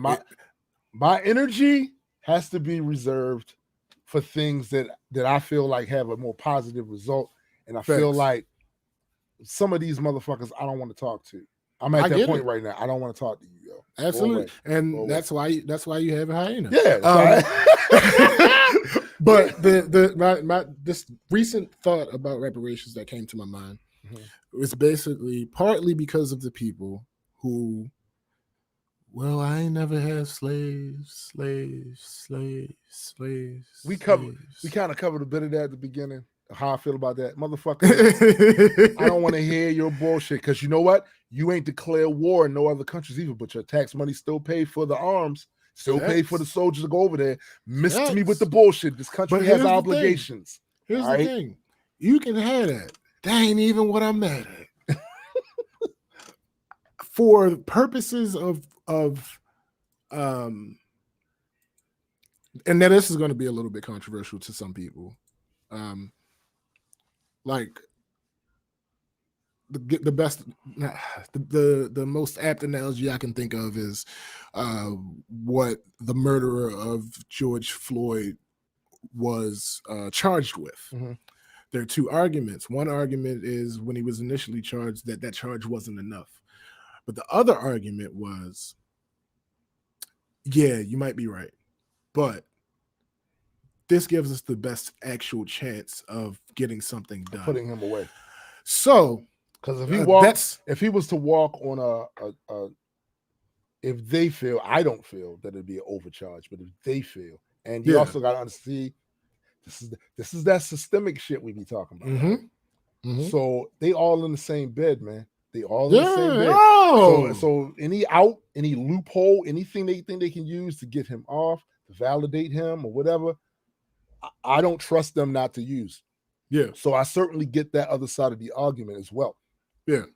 That listen, the systems, but see, that is to me not a that's not an argument against charging him that. That's an argument for dismantling and the system needs to be better. Yes, exactly. So I don't usually apply that logic to most things, right?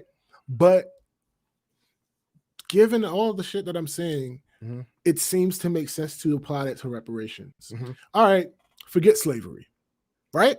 Yeah, because you really don't need slavery to make an argument. Yeah, you don't need slavery. So forget slavery. Yeah, you don't. We're not talking about slavery. Right. I'm not talking about slavery at all, because I saw another post from a white person who actually seemed to have good intentions. Mm-hmm. The question was basically, how do we determine? He said, I'm all for people that are marginalized and all the other adjectives that you can use to describe us, mm-hmm. Getting some type of being made whole in some way. Mm-hmm. He said the question that I have no answer for, though, is how do you go about doing that? And my statement was, mm-hmm. if their people, the people that they are descendant from, were living in this country when the Civil Rights Act came to be, mm-hmm. they deserve reparations. Yeah. Because that is this country's official recognition. Forget about abolishing slavery. That had not. Yeah, that's not that it. Had nothing to do with it. That ain't it, Chief. The Civil Rights Act was this government's official recognition that they were fucking us over. Absolutely. That is why if you had people living in this country back then, you should be eligible for reparations. Yeah, because these things, it's not even about slavery. Right. Because slavery was as horrible as it was. So slavery was a component. It was a bit of a catalyst. To all of the shit that happened afterwards. Exactly. Yeah, you stopped putting us on plantations and making us work for free. But you didn't stop. But you didn't stop the torture. You didn't stop the rapings. You didn't stop any of the. You didn't stop any of that. Yeah, stuff. The locks you put on society that we couldn't unlock. You didn't stop that. That continued and shit. That's the exact meaning behind us calling it systemic. Yeah. Because all of it feeds into the next part of it. Yeah. You make it so we can't vote, or we have to pay to vote. And this is a conversation I believe that needed to be had a while ago, right? Because I feel like they're using that as a red herring. They're using the time frame. So what winds up happening slavery was 400 years. Okay, right, cool. See what I'm saying? So what we wind up doing is having to dispute and that nonsense about how that doesn't matter. That's why so that's why I propose we just take it off the table. It's not needed to prove our point. But sir, might I add another component to that makes the whole we can't afford it situation that's dead. Completely dead. Uh-huh. So I am for reparations for the diaspora. Because as I mentioned earlier in the show, they've been fucking black people over globally for centuries, right? Yeah. So this is what winds up happening. You go to, instead of going to the United States government, right? Mhm. You go to the UN and say, all right, here's the case. Yeah. And they have started. That has Right. started. That has That's started. That's the case. All of you. Marissa mentioned the pipeline of prison. All Exactly. of it. Oh, I was All going to of get it. there, sis. All All of of it. All of All it. of it. It all feeds into it. It all feeds into it. So here's the thing. This list of countries here, I'm looking at your capital cities, yo. They look beautiful. I'm looking at the amount of money you're making. It's pretty impressive. Good for you. But we know that your infrastructure is the way it is now because you shitted on people and you didn't compensate them at any point. So their shit is looking kind of shaky, baby. You're looking kind of shaky, but you're still looking shiny and polished because you're still benefiting, like currently, off of the resources there. Your economy is booming too, bro. Look at you go. Right. So what that means is all of you fuckers, all of you fuckers that are living high on the horse right now, from the money you took, from resources you took from Africa, from the people, from suppressing these nations so they couldn't. Can you imagine an African continent full of nations that had full control over their resources and the production? Bruh. Oh, and how they would compete on the world stage. You did that purposely to keep them from being able to compete on the world stage. We see you. Well, so no, here's the thing. It was you were fighting your own shadow. You thought that if you left up to them to deal with their shit, they would do to you what you did to us. Them. Yeah. And this is the reason why, like I said, all of you fuckers got skin in this game. So it don't need to come from one country. No. All of you motherfuckers do what you need to do. Pony up. Yeah. Throw some money in the pot to make this right. Absolutely. But yes, back to Marissa's points. So, all right, you can't vote or you have to pay to vote, right? But how were people making money back then? They owned land. Right. Well, we can't own land because we're not people. We're not human. Right. So then on top of having to not being able to vote, going to having to pay for the ability to vote. Right. To, all right, now y'all can vote. All right, cool. But what has happened in the interim is there are a bunch of people in a bunch of positions that we had no say about. Right. And now they get to make other laws, like allowing things like redlining to work. Well, what is redlining, SBJ? Right. Well, basically, you were able to change the district as you chose and set it up in a specific way. And when you did that, you have certain bad areas and you have good areas. Right. Well, the black people weren't getting approved for loans in the good areas. Nope. It just wasn't happening. Well, why is that a problem? I'll tell you why. Number one, home ownership is one of the ways that you jumpstart generational wealth. Why is that? Because if I have a house and I have children, when they are grown, I could potentially give them that house. Right. That means that is potentially hundreds of thousands of dollars that they do not have to spend in order to have somewhere just to live. Right. That is a very simple. It goes deeper than that, but we're not even gonna go that far. We're gonna move to the next part in this pie. So then that affects the school systems because why? Schools are funded by property tax. And if we're only supposed to be in these bad neighborhoods that don't have high property values, then our schools are going to be underfunded. Why does that matter? Because if the schools are underfunded, it can give people in certain institutions the plausible deniability that it has nothing to do with the race. They aren't smart enough.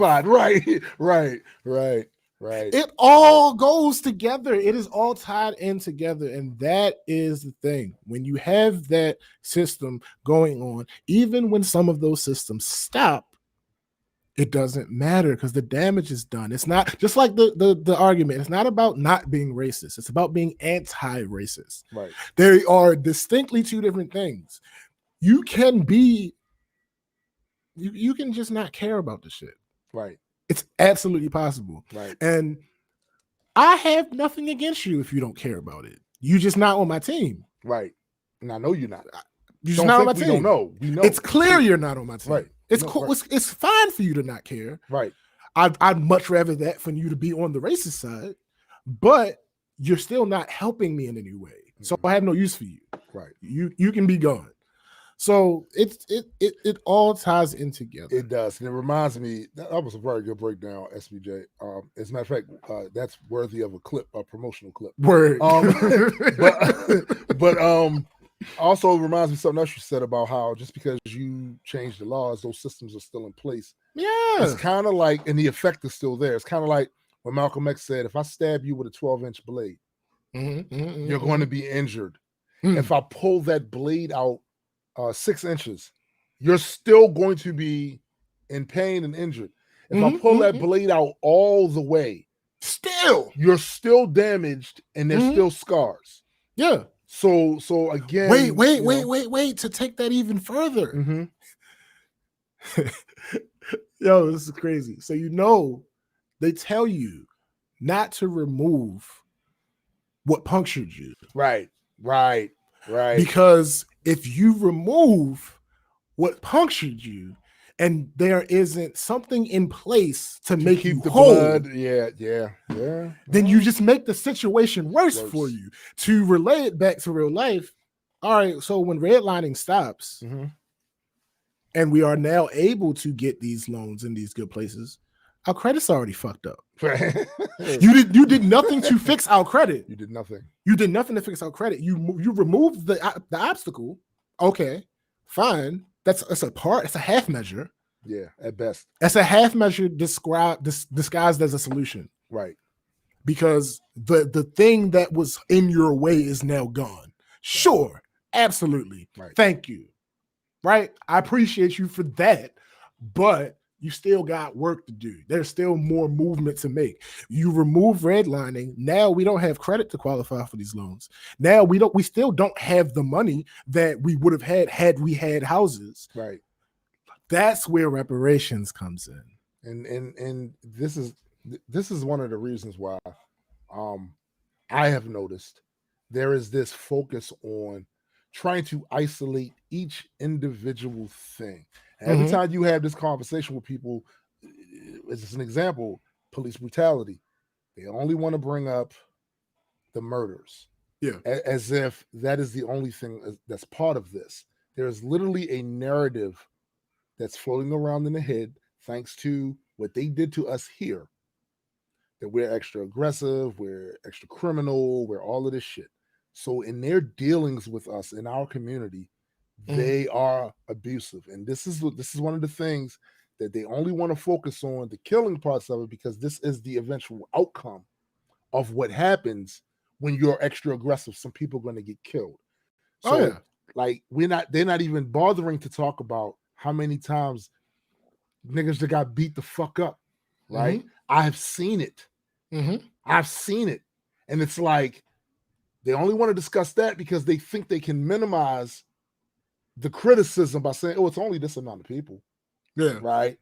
Yeah. But if there's an entire culture that tells them that when they go into these neighborhoods, they got to act a certain way, behave a certain way with the people there, it's no wonder why the people there do not trust them. It's no wonder why the people there look at them as an occupying army. Right. It's no wonder for that. So they want to do the same thing with these conversations about reparations. They want to take one little thing here, one little thing here. Nah, B, all this is interconnected. And I see all of it. I see what you're trying to do. You're trying to minimize this as much as possible so you don't have to take the full brunt of the remedy. But the reality is, just like life, none of us gets out of this alive. You're going to have to, in for a penny, in for a pound. Facts. Period. That's it. It's like I said, it's all tied together, and to act like it's not is disingenuous. At Willfully, at best, willfully ignorant, which is to me malicious evil. To Facts. willful to act as if I don't know that that's true. Right. There's not enough data to support that. That's Yeah. that's malicious. Oh, that's you malicious to a evil. dark place. We're gonna move on. This last topic is, like I said, it kind of a situation that bookended the show. Yeah, it did. And this be fucking y'all up a lot. I'm talking to my brothers out there. Mhm. Intersectionality. What is intersectionality, you ask? What is that, SPJ? So all of us are aware of roads, Mm. streets, Mm. things that motor vehicles drive on. Yes. When you get to the end of a block, there is an intersection. If you are on that intersection, even if you're standing on the corner, either of those four corners, you are simultaneously on street A and street B. Right. You are not more on any of the streets than the other ones. Right. And whatever happens on one of those corners is going to affect pretty much all of those corners. So, what intersectionality is if you've been around here a long time, you've heard us talk about people who punch down and how we don't rock with the punch down. We don't people. rock with the punch downs. You can punch up all you want. Why? Because they can take it. But not even that. Even if they can't, quote unquote, can't take it, who cares? You got many other advantages. I was about to say, like, you can absorb that because you have so many resources at this point. Yeah. Do you got really any other care? advantages? Yeah. So basically, intersectionality is when you talk about a person as a whole rather than relegating them to one category of what they are. Right. So, I'll use me for an example. I have relatively good intersectionality for being someone in the United States.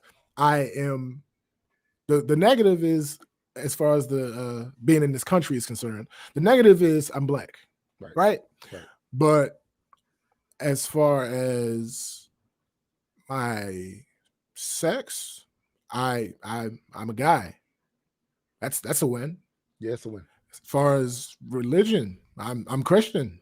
That's a win. That's a win. It's a win here. So as far as those three go, my intersection is shady, but I can navigate a little bit. Yeah. In there. Like there's some wiggle room. There's some wiggle room. There's a little bit of wiggle room. Yeah. There's certain things that not only are not going to affect me, but there are certain things that I'm not going to inherently see without trying to see. Right. So this argument about black men versus black women largely is these black men having the mindset, you're black first. Mm-hmm. You're black first. Well, no, because there's an intersection. Right. I'm not anywhere first. Right. I am at the intersection. Right. I'm simultaneously all of these things. When another way I've heard it explained is if your mother has a child, that child is not your mother's child first. No, it's your mother's child, simultaneously your sibling. Exactly. It's the same thing. So simultaneously your dad's. Simultaneously, if that's your dad's child. Right. If they all had the same parents. Right. That's just how that works. So when you have people, black men in particular, is what I'm talking about right now, because of this conversation that's going on, that you guys, I'll say, I'm not even going to quantify it. I'm not going to quantify it. Right. Someone said to me, we were talking about the J. Cole thing. Someone asked me the question, and I'm not going to say names to protect the innocent, even though he's not completely innocent in this situation. But I don't want it to come across as bashing because that's not the case. We had a a heated conversation, and we came to a conclusion. And at the end, I'm pretty sure he's still on the side that he's on, but he understands a little bit more about my position. Right. And that's all I can ask for, because we're not talking about life and death between him and I, right? So basically, he asked me, and I don't know how much tongue-in-cheek this was. I know some of it was. Mm-hmm. Do you hate black men? I said, the fact that you would even ask me this because of what I'm saying is weird as fuck. Like, yeah, because my argument was, yeah, black women don't feel protected, and your response is, do you hate black men? Know what that response reminds me of? When the moment you start talking about the very real, observable, demonstrable problems in the society here, and then someone says, so you don't like white folks much, do you? It's the same thing. It's the same That's argument. exactly what I was about to say. The same like, for anybody that is mad when white people say all lives matter, for anybody that is mad when people say, but I'm not racist, for anybody that gets mad at any of those things, you have to realize you're doing the same thing. They're a white man's intersection, white, Christian, male, wealthy. That intersection in this country? That's boss battle. That's the boss battle. Yo, Mike even says in the comments, Mike says, the way I explain it, full-on privilege is for white, straight, cisgendered Christian men. Every step you step from that in any category puts you in some intersection of a less privileged status. That's it. That's it. That is the point. So you got to realize we have all these different, but there are so many different potential intersections is the thing. And that is, I think that's the big issue with all of this. So many people are worried about, because the understanding of intersectionality, when I say this intersectionality shit is fucking y'all up, I'm not just talking about the people that are speaking from a higher one to a lower one. Right. I'm talking about all of us. That's a fact. Because I've seen a bunch of when you say to someone, oh, well, you aren't talking about XYZ intersection. Mm-hmm. Is that valid? Yeah, absolutely. Depending on the conversation, though, is it valid? I mean, not is it relevant? Right. Is the question that I have to ask, depending on the conversation, because, and this isn't necessarily a bad thing. It is reality that might hurt the scenario that you're in. Right. You might be ignoring the bigger point because of how you feel you're being oppressed. Right. It's a real thing. It's something that we all go through. So it's like, if you all understand intersectionality, it would make this whole thing go by a lot easier. Right. It would be much easier to join together and be on one accord if we all understood. Yeah, and to bolster what you're saying even more, the idea that acknowledging the fact that in some areas you have it better than others somehow undermines the areas where you don't have it is absurd. Right. It's absolutely absurd. The fact of the matter is certain things that if I choose to be trash in a certain type of way, because I'm a man, a lot of people will forgive that shit. Yep. As a matter of fact, a lot of people say, oh, boys will be boys. You know what I'm saying? Like, me acknowledging that that's the case and then trying to seek that out wherever I see it and go, hold up, you're only doing that because I'm a man. That does not in any way undermine me talking about, hey, yo, these cops look at me crazy because I'm over 6 foot tall, 240-pound, bald-headed, bearded black man. They're going to look at me a certain type of way that need to be addressed. It doesn't undermine that at all. No. So I feel like if the goal, because I hear a lot of these people who don't seem like this is actually their goal, but say it's their goal. If the goal is to bolster and reinforce our family bonds in our community between black men, black women, and so forth and so forth, part of that is acknowledging the shit we do. That's it. That makes their life harder. That's it. And also for those of us who know that we were trash at some point and are coming up out of that drunken stupor of being trash, still having some trash elements, but are now actively seeking to eliminate those wherever we see them. Yeah. There's a responsibility in that too, because that situation where that girl got tossed in that trash can, I don't give a fuck what they say she did or didn't do, because I've been hearing these little stories. Any guys that are standing around that don't know that story, that didn't hear that, they still watched that happen and didn't intervene. Yeah. And didn't intervene. So it's like there's a responsibility that comes with that as well. Like, I get it. You busy. You got shit happening. There's other things you want to do. But at the same time, you can't say to me that your agenda is for this unity of solidarity so we can get things done. Yeah. And then not address their issues along with the ones that we have. Like, that shit ain't cool. It's really no way to make us move forward in a positive direction. Right. And at the end of the day, all you're doing is undermining all the other work, because if our house isn't solid, attacking the forces on the outside becomes a near impossible feat. So you're really cutting your nose to spider face. I hate you. I hate your guts. You just couldn't go all episode. You just couldn't. It was not. It just was beyond you to go all episode. It's cool. It's cool. It's fine. It's fine. Above, it is above, what it is. It is whatever it is. It's above me now. Whatever. But yes, very much so. And the issue, the uncomfortable conversation that God, you froze. What did you do? You broke it.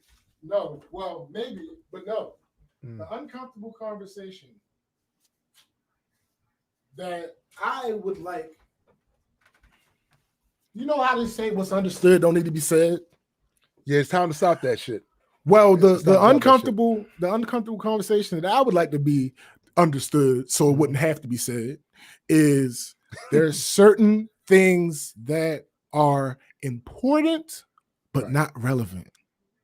Yo, especially to parse it even more, not relevant to the conversation we are currently having. Like, that's it. That's it. Like, we're not talking about that. It's not like I see so in that black group about blackout the Blackout Coalition.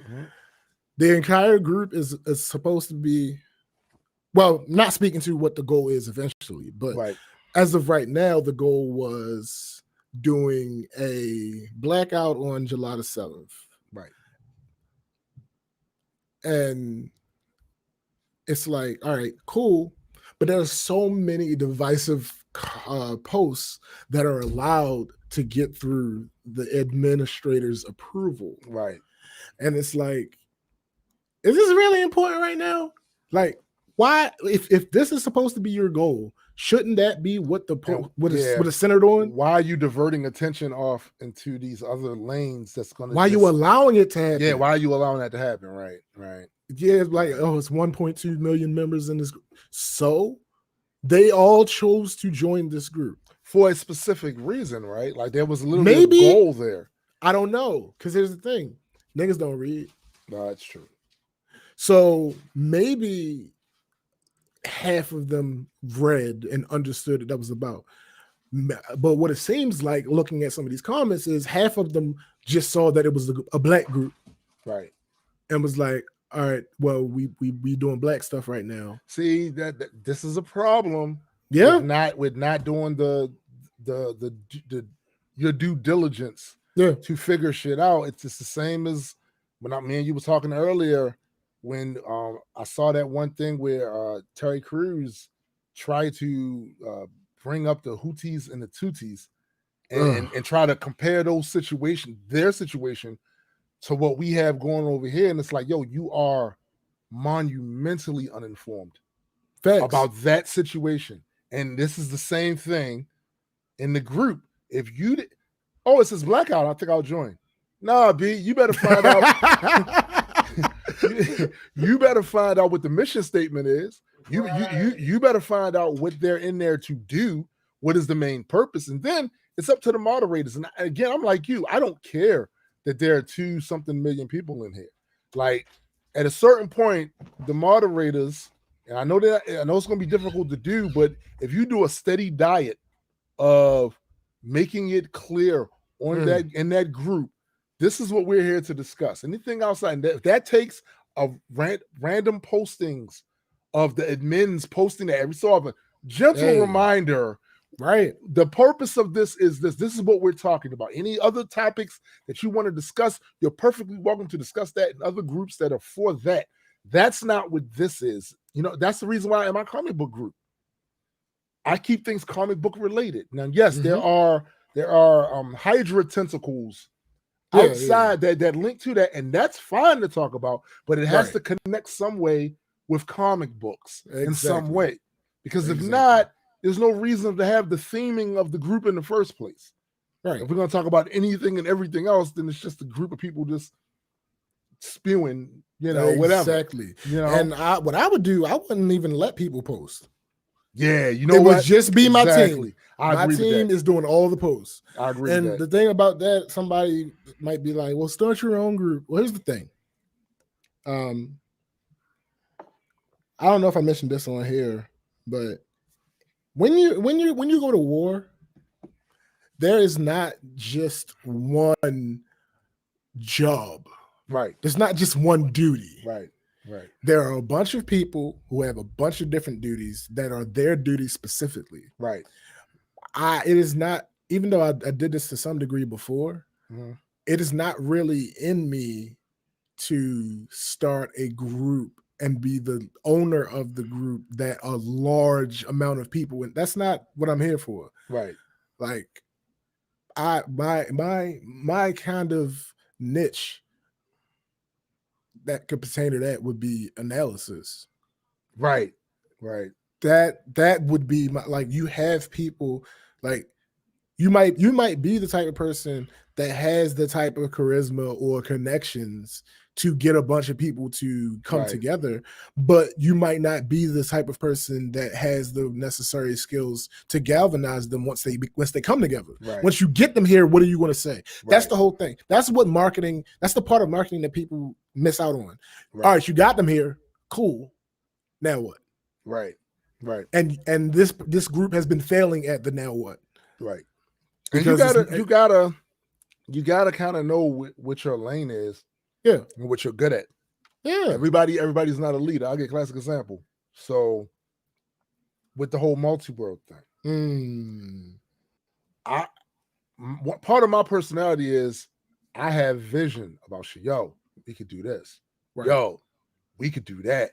Yo, we should really do this, right?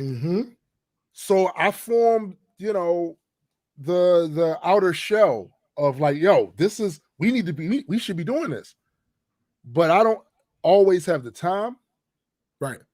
Or the technical prowess a lot of times when it comes to certain things to be the administrator with a lot of this shit. And I have dealt in man management. I've ran shifts of people up towards 30 to 40 people. But when it comes to this specific thing, at that time, that was the only thing I was doing other than rap music. Right. I was doing my rappity rap shit at home, and then I would go to work and spend my 8 to 10 hours there doing that type of thing, right? Now I wear a lot of different hats. It's a lot of different things I have to do.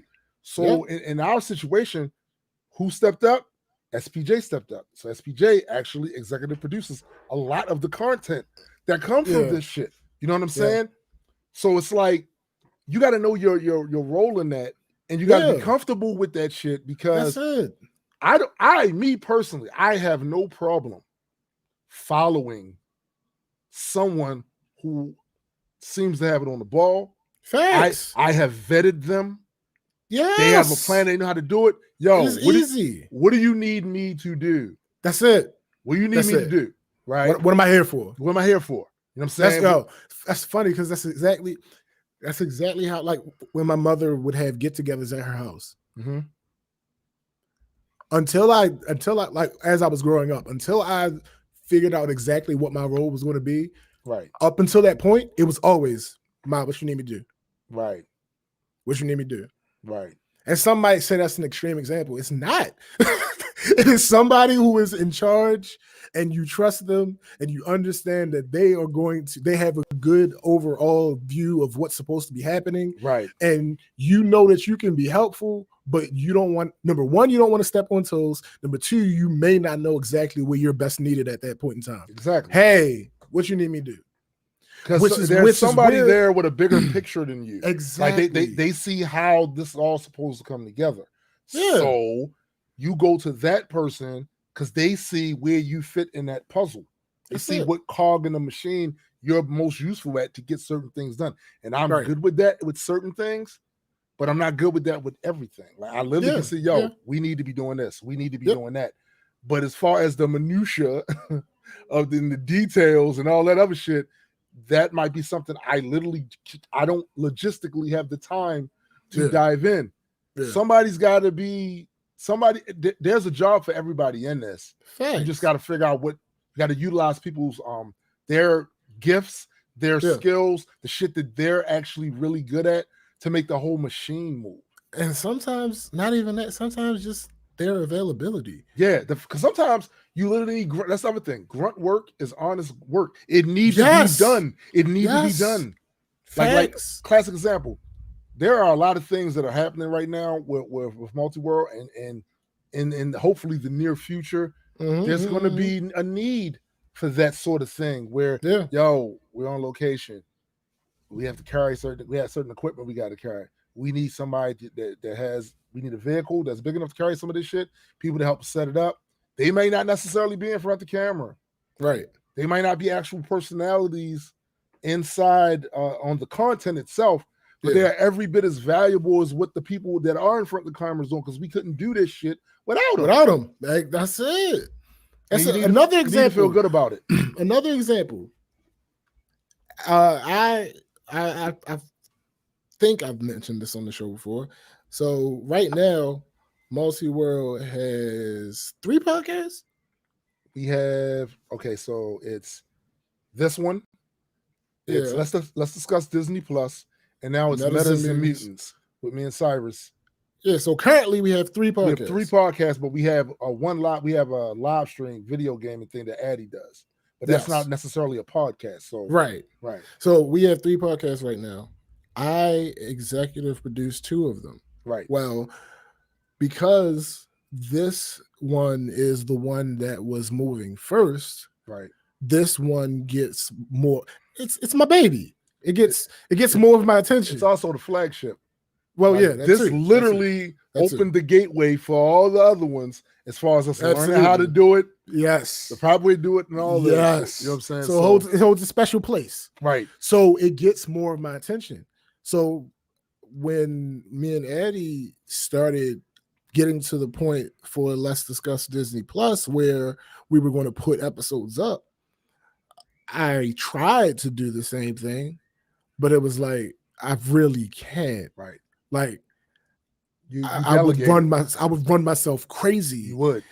If I tried to do everything. So I'm like, Addie, here it goes. I'm going to design the main thumbnail, and I just need you to put the title. Change the title every episode. You delegate. Addie, I need you. You're good with words, especially when you have the time to write them or type them.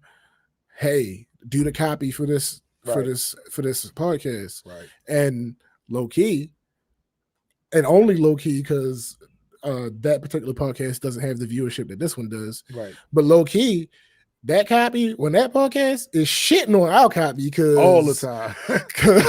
All the time. I ain't got it. Like, eventually, if Addie gives a little bit more time, We're gonna Might put him on have this to too. get- But look, put him on this too. But also even with this show, like, all right, so for as far as the digital marketing of the show, that work split up. I will take video clips, Mhm. put them together. I built a format for it, intros, outros, how to do that shit. They can be anywhere from 1 minute, 3 minutes, 5 minutes, 10 minutes, depending on what the fuck is going on, what segment I'm choosing to use. Right. Put some music behind it. I go and get the music and shit that we need for it, and all of that shit. Put that out as marketing. You got to kind of delegate.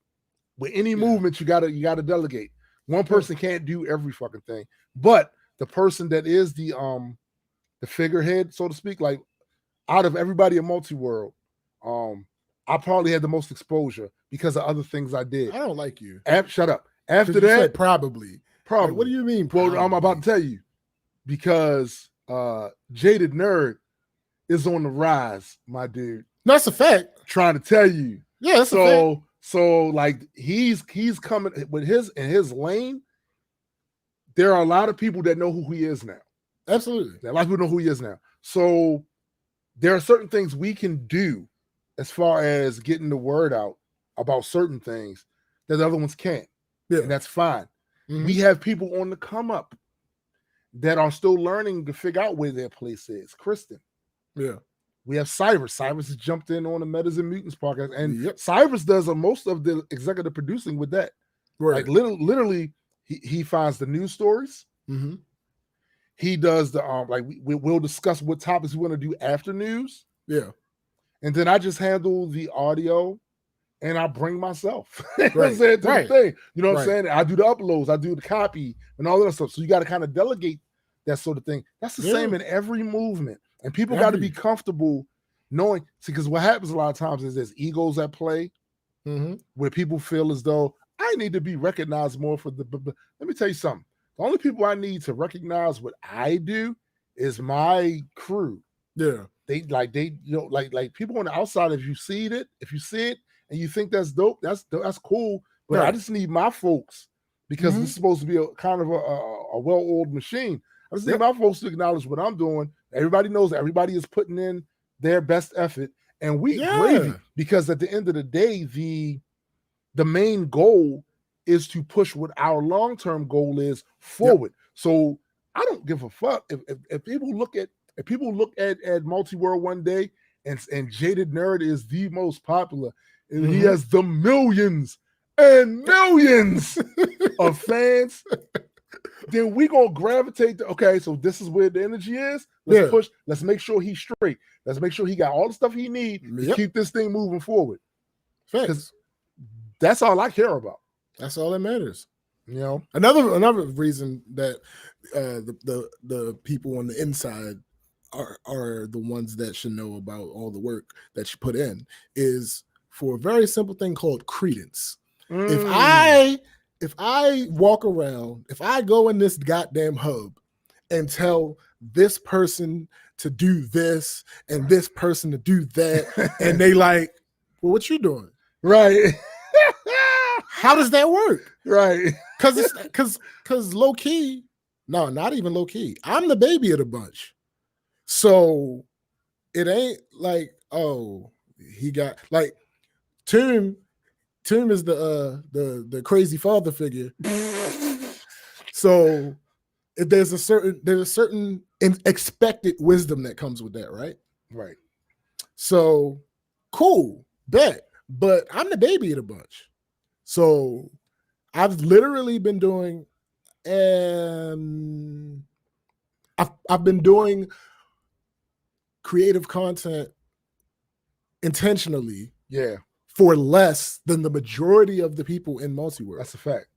That's a fact. So, like, I have to have feats. That's right. To go back to a comic book term. Reference, right. I have to have certain feats to make me credible. Like I wouldn't want you to listen to what the fuck I'm saying if I didn't know what the fuck I was saying. Exactly. If I have no reference, no frame of reference, if you have no frame of reference for why you should be listening to me, exactly, I can't respect you for listening to me. Feats matter. Feats matter. That's it. Feats matter.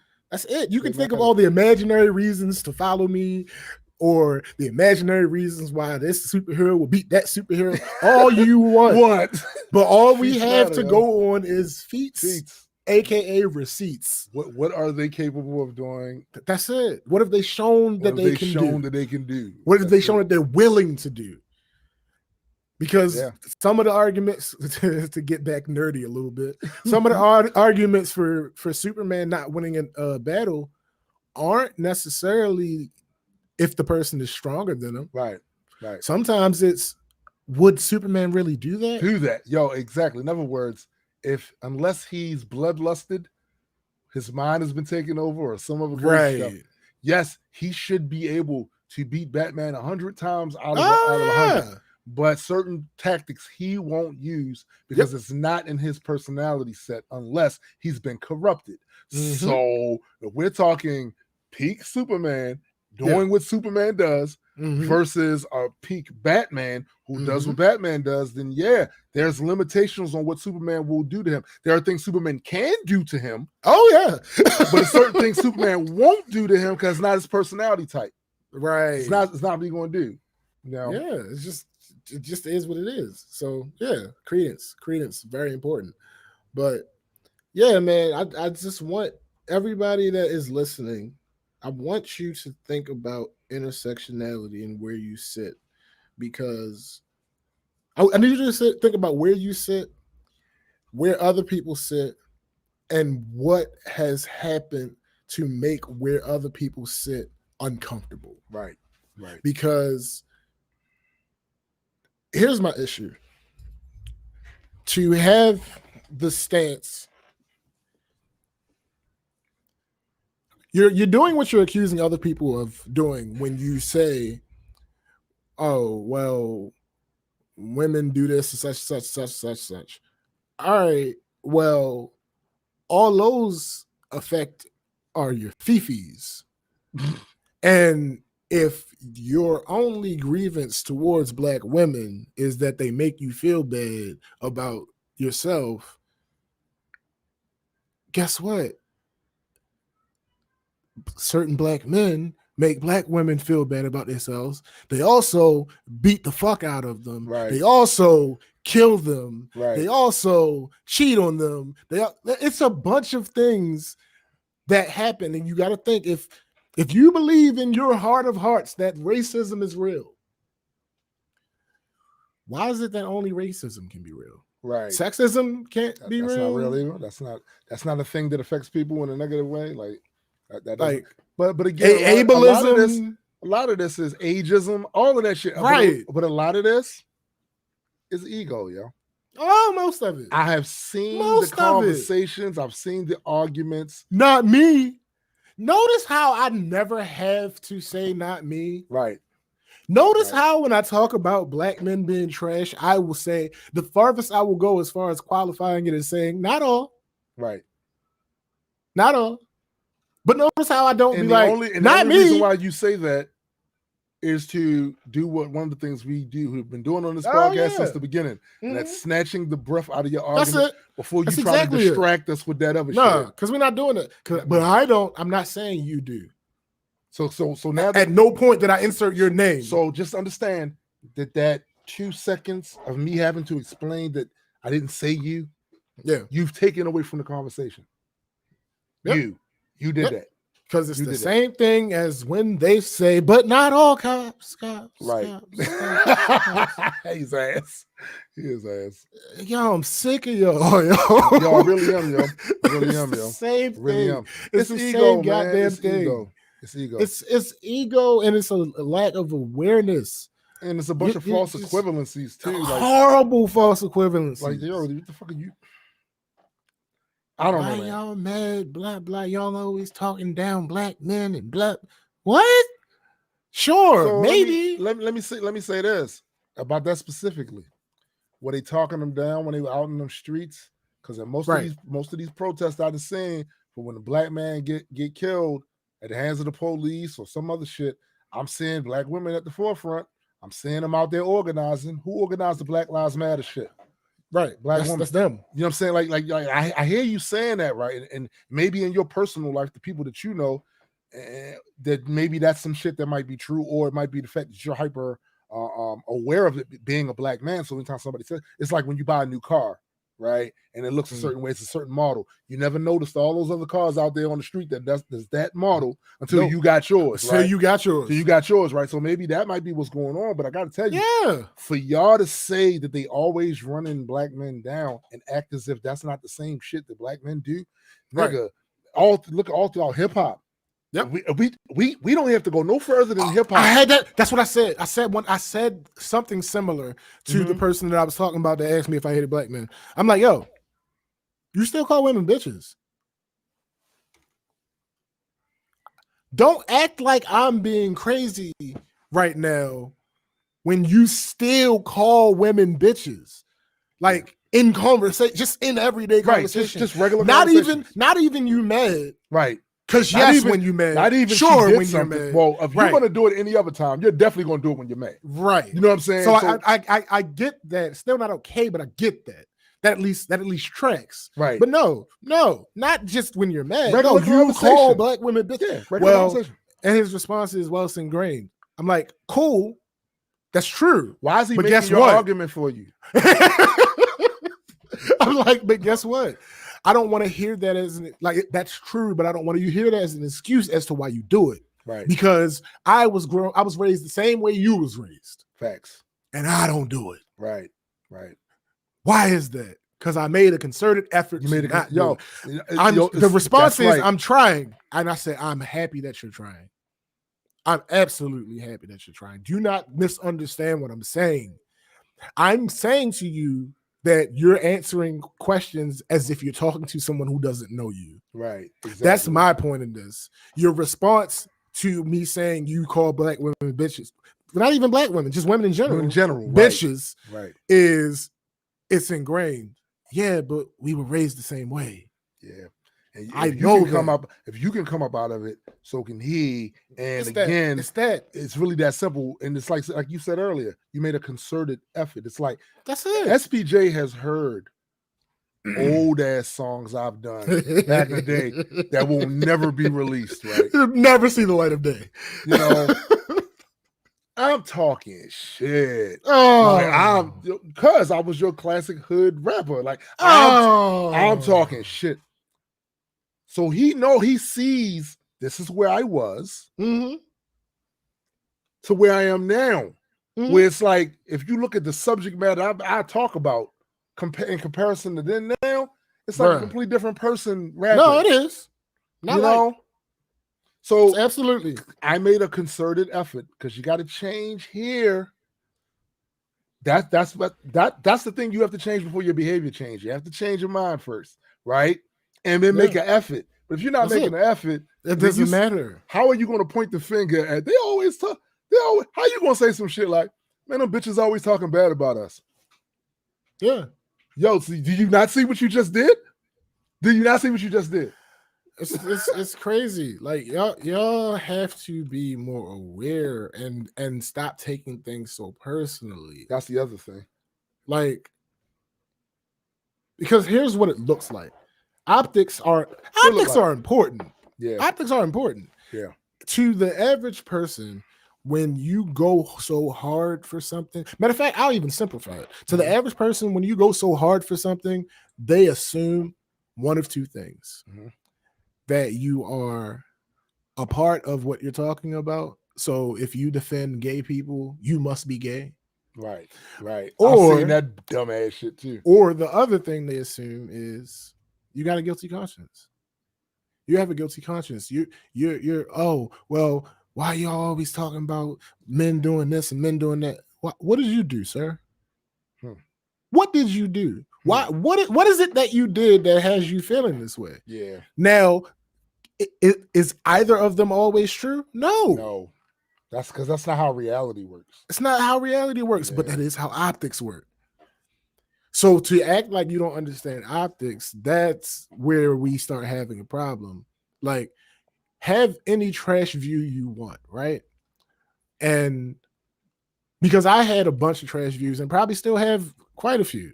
Right. But once I'm made aware of how trash they are and why they're trash and all these other things, that's when the work begins to change it. Right. So I hate the idea that, and it's all based on, I said sorry.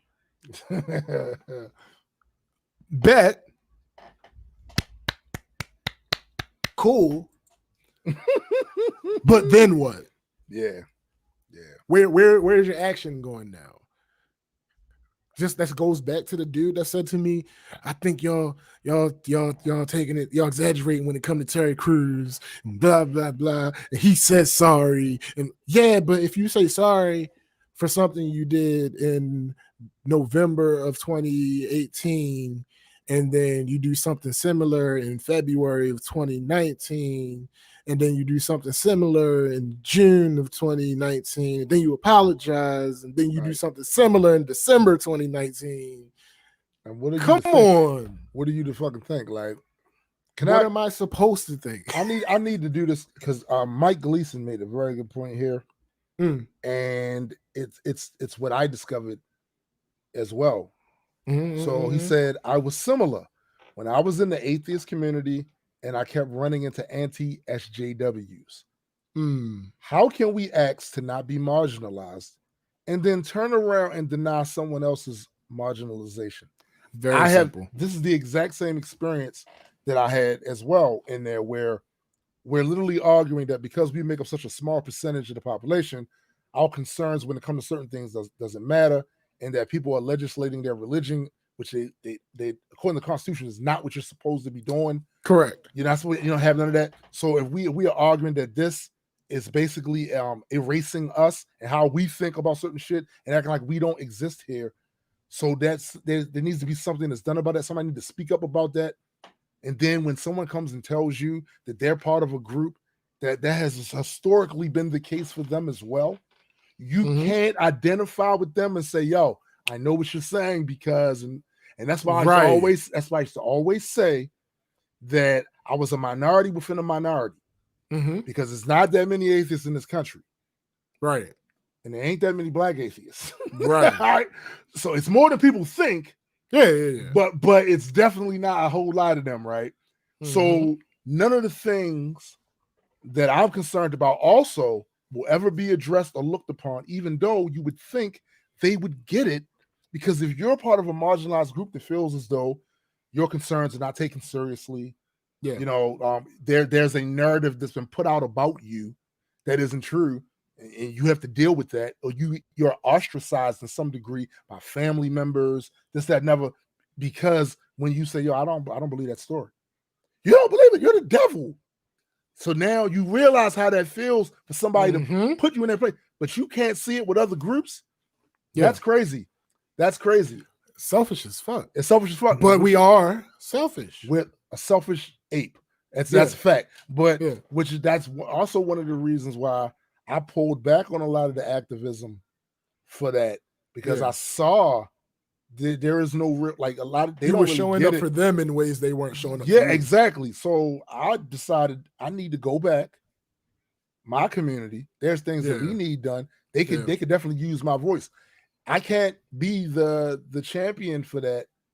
I can't be. That's your thing. Like, take my music for whatever it's worth. Right.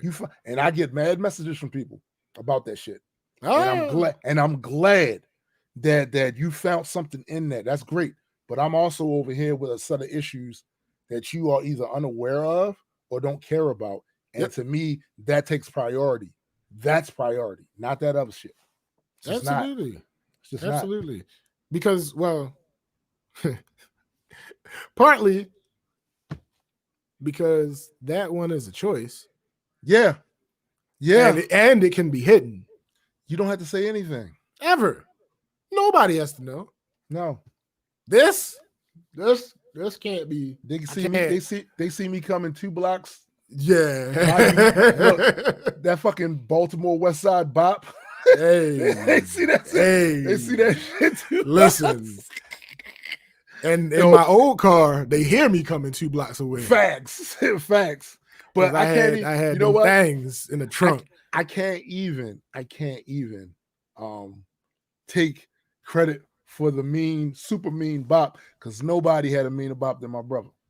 Nobody. I don't give a fuck. No, yo, listen. When I mentioned that, when I got spoke for him at his funeral and mentioned that, everybody in there was like, yeah. Nobody had a meaner bop than Lawrence. Nobody. Mm-hmm. But yeah, man, it's kind of crazy. Oh, it's absolutely crazy. Like I said, I just want y'all, everybody, to realize that there are certain advantages. It goes back to the whole privilege thing. Right.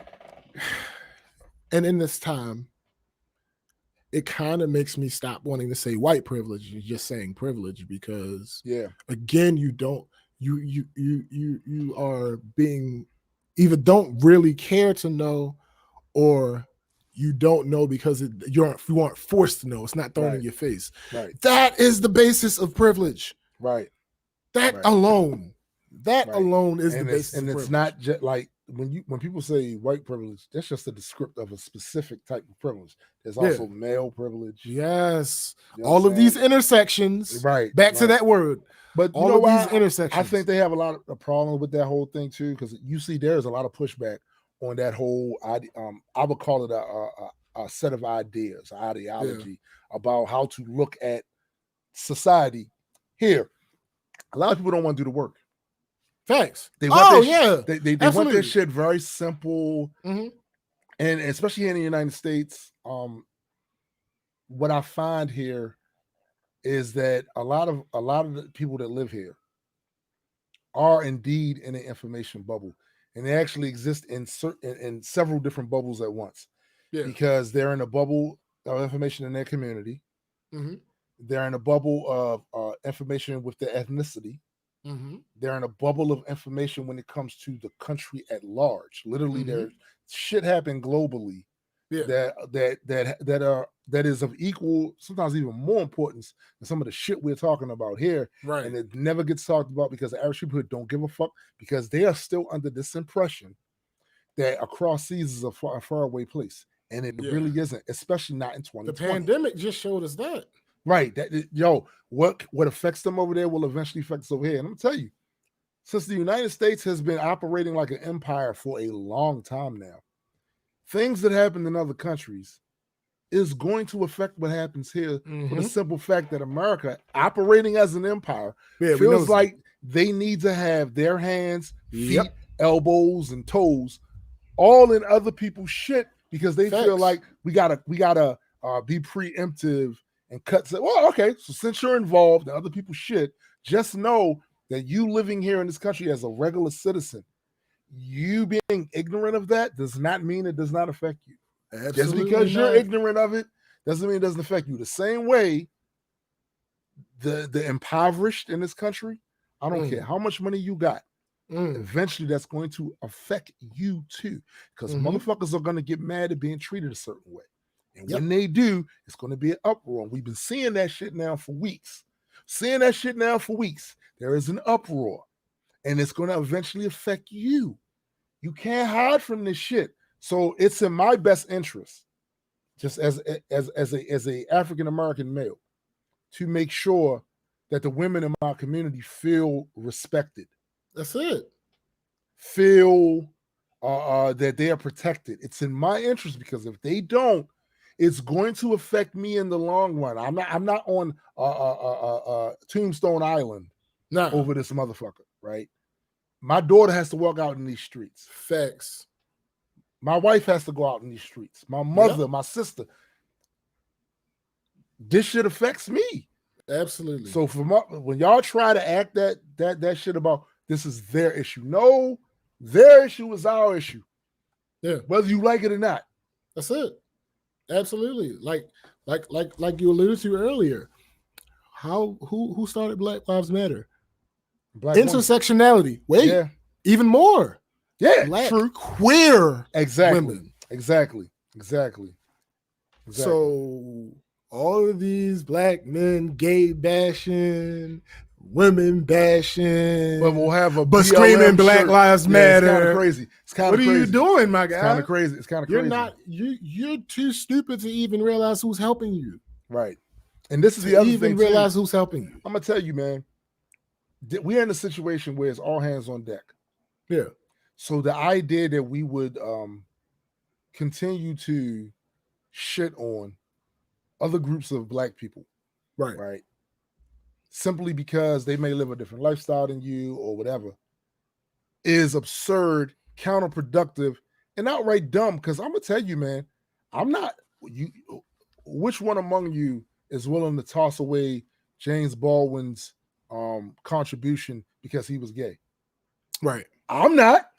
Right. Fuck you. You know what I'm saying? I quote his shit all the time. I'm Facts. not. You know what I'm saying? Nah, I'm not. No. And especially, and can we be completely honest? Some of you motherfuckers ain't contribute not nowhere near enough to the conversation, to the elevation of intellectualism in the Black community. Yo, y'all, the vast majority of us haven't. Let's tell the truth. Yeah. And I've always said, man, it's always the few gifted, the ones that have with vision, that drags the rest along. Yeah. Kicking and screaming, by the way. That is how society works. That is the blueprint behind society, right? And community, right? That's how that works. Everybody is just like we were saying earlier. Everybody plays their part. Your part might not affect great change, right? But your part might affect someone who affects great change. Exactly. I know they don't want to hear this. I know it hurts their fifis and their self perception. But you may be an NPC. Listen. That's facts. I know that's not how you see us. When you look in the mirror, you go, I matter to a lot of people. Wow. I know that you feel that way. You think you do. Because you have a skewed idea of what a lot of people means. Look in the mirror one day and ask yourself, am I an NPC? Yeah. Because I do it all the time. Go dark for 2 weeks. Go dark for 2 weeks and see how many people actually, reach out. See how many people reach out and see how long it take them to reach out. Yeah. That'll sober you up real quick. You might be NPC. And if you don't like the idea of being an NPC, then actually go out here in this world and do something to attempt to affect some sort of change. Do something. And that's it. That's it. It's relatively simple. It's not always easy, no, but it's life. Life, none of this. Listen, we're in a situation where we're fighting against a system that has existed for much longer than anybody we know has been alive. Facts. Except for me. But that's a whole nother. Again. So there are absolutely going to be those, well, I wasn't. Well, I didn't. Prepare for the pushback. Of course that's going to happen. Backlash because is gonna be that. Now, here's the thing. I used to be. You know what y'all end up doing when y'all be on that bullshit? Is y'all end up pushing y'all allies away, right? So, like, I used to be on some of the sides of some of these talking points that y'all made. But slowly, as y'all reveal yourselves, I'd be like, ooh. Yeah. Well, yeah, facts and feelings. Again, facts don't care about your feelings. Your feelings don't care about facts. Yep. So if the thing that you continue to push is, well, not all men, and you keep pushing that, but every time I see you talking about it, you're never on the other side. Right. That makes me want to stop saying that's my whole not point. All men. That's my whole point right there. Like, I don't want to be like it's certain. Like, again, it's certain people, ideologies, talking points that I don't want to be attached to. Yeah. And the thing is, when I see people who they identify with those things like intensely, and I look at their overall behavior, Mm. and I say to myself, "Nah, I can't be what you are.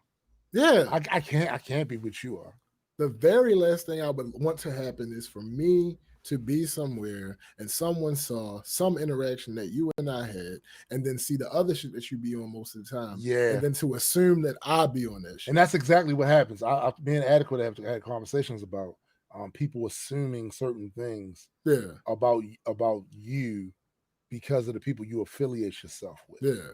And again, especially if you're of the quiet variety who don't Right. really speak up and say how you actually feel. One of the good reasons I feel like for this show, because anybody that watch the show, they will know instantly that no, you can't lump me in No.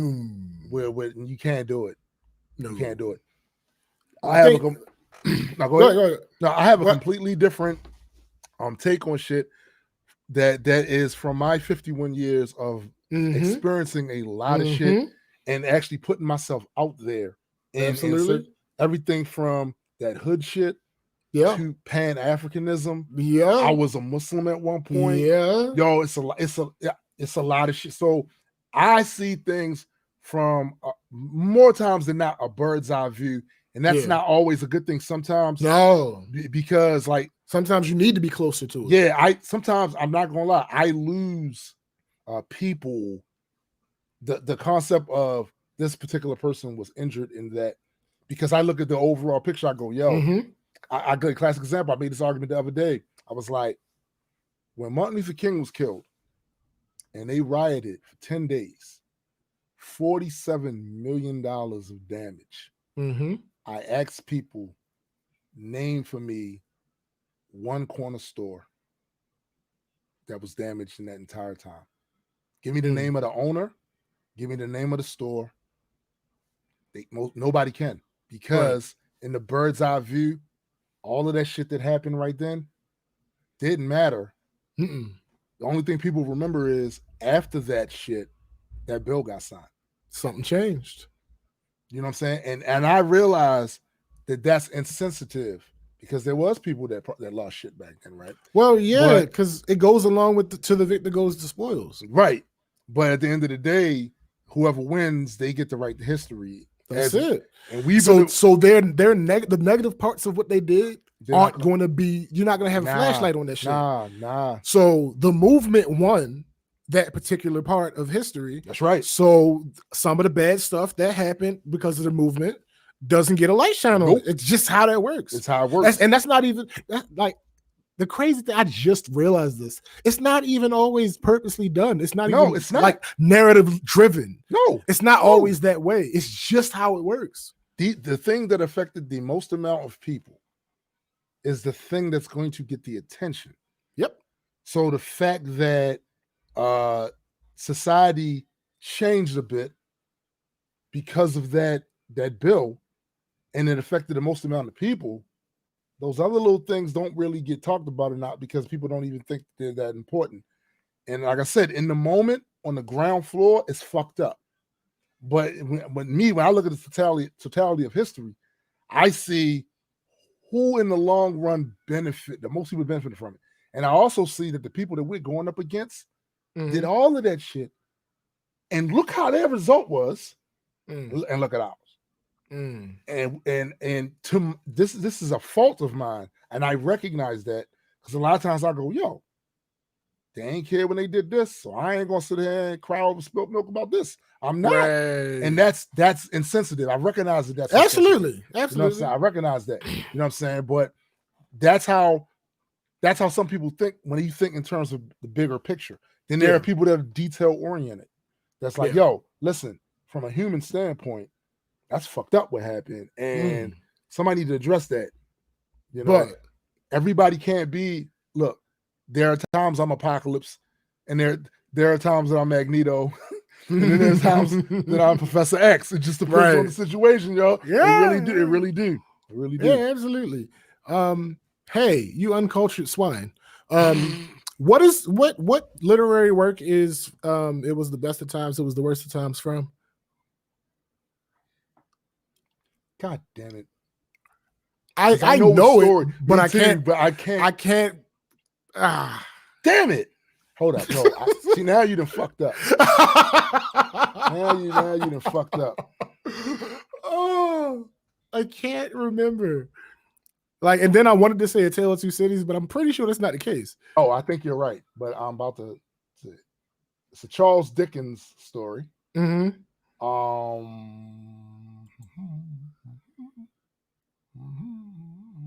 Yep, A Tale of Two Cities. Oh, all right, cool. So For the record, you're still uncultured.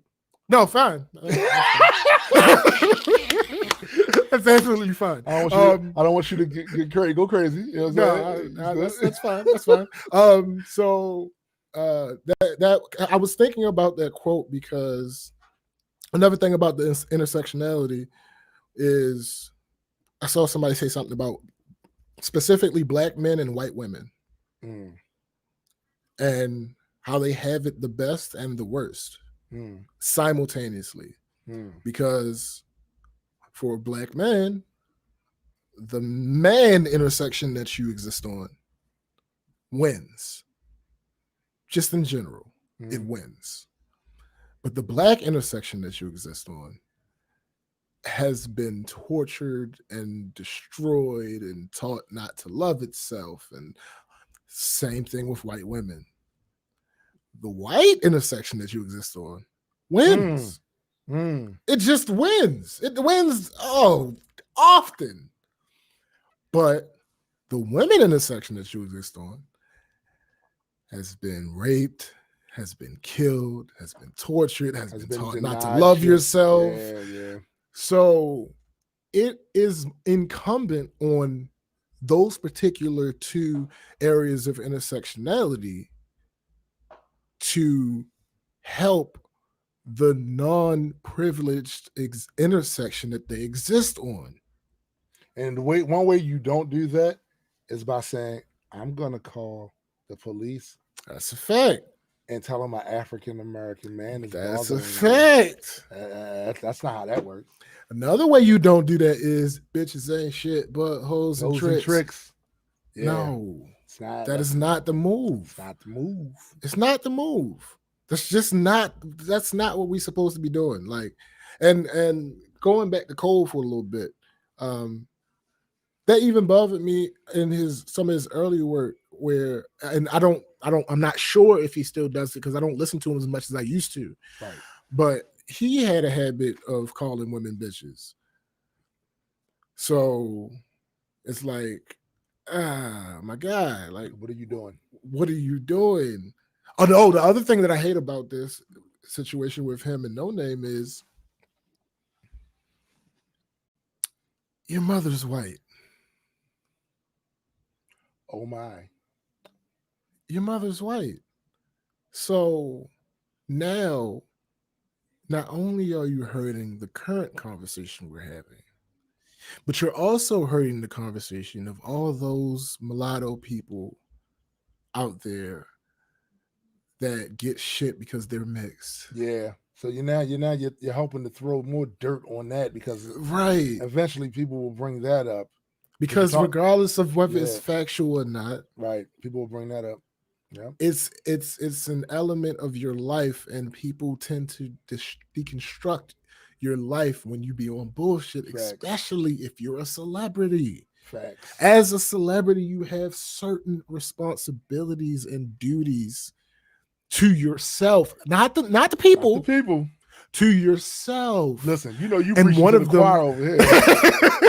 Told you. And one of them is understanding how people will take what you say and do. Yo, it's a fact.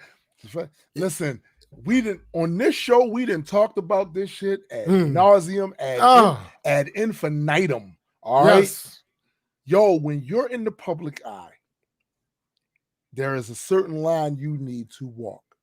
Yeah. And you really have no excuse because it's people that came before you that have walked, in, as we used to say in Islam, the sirat, that path, right?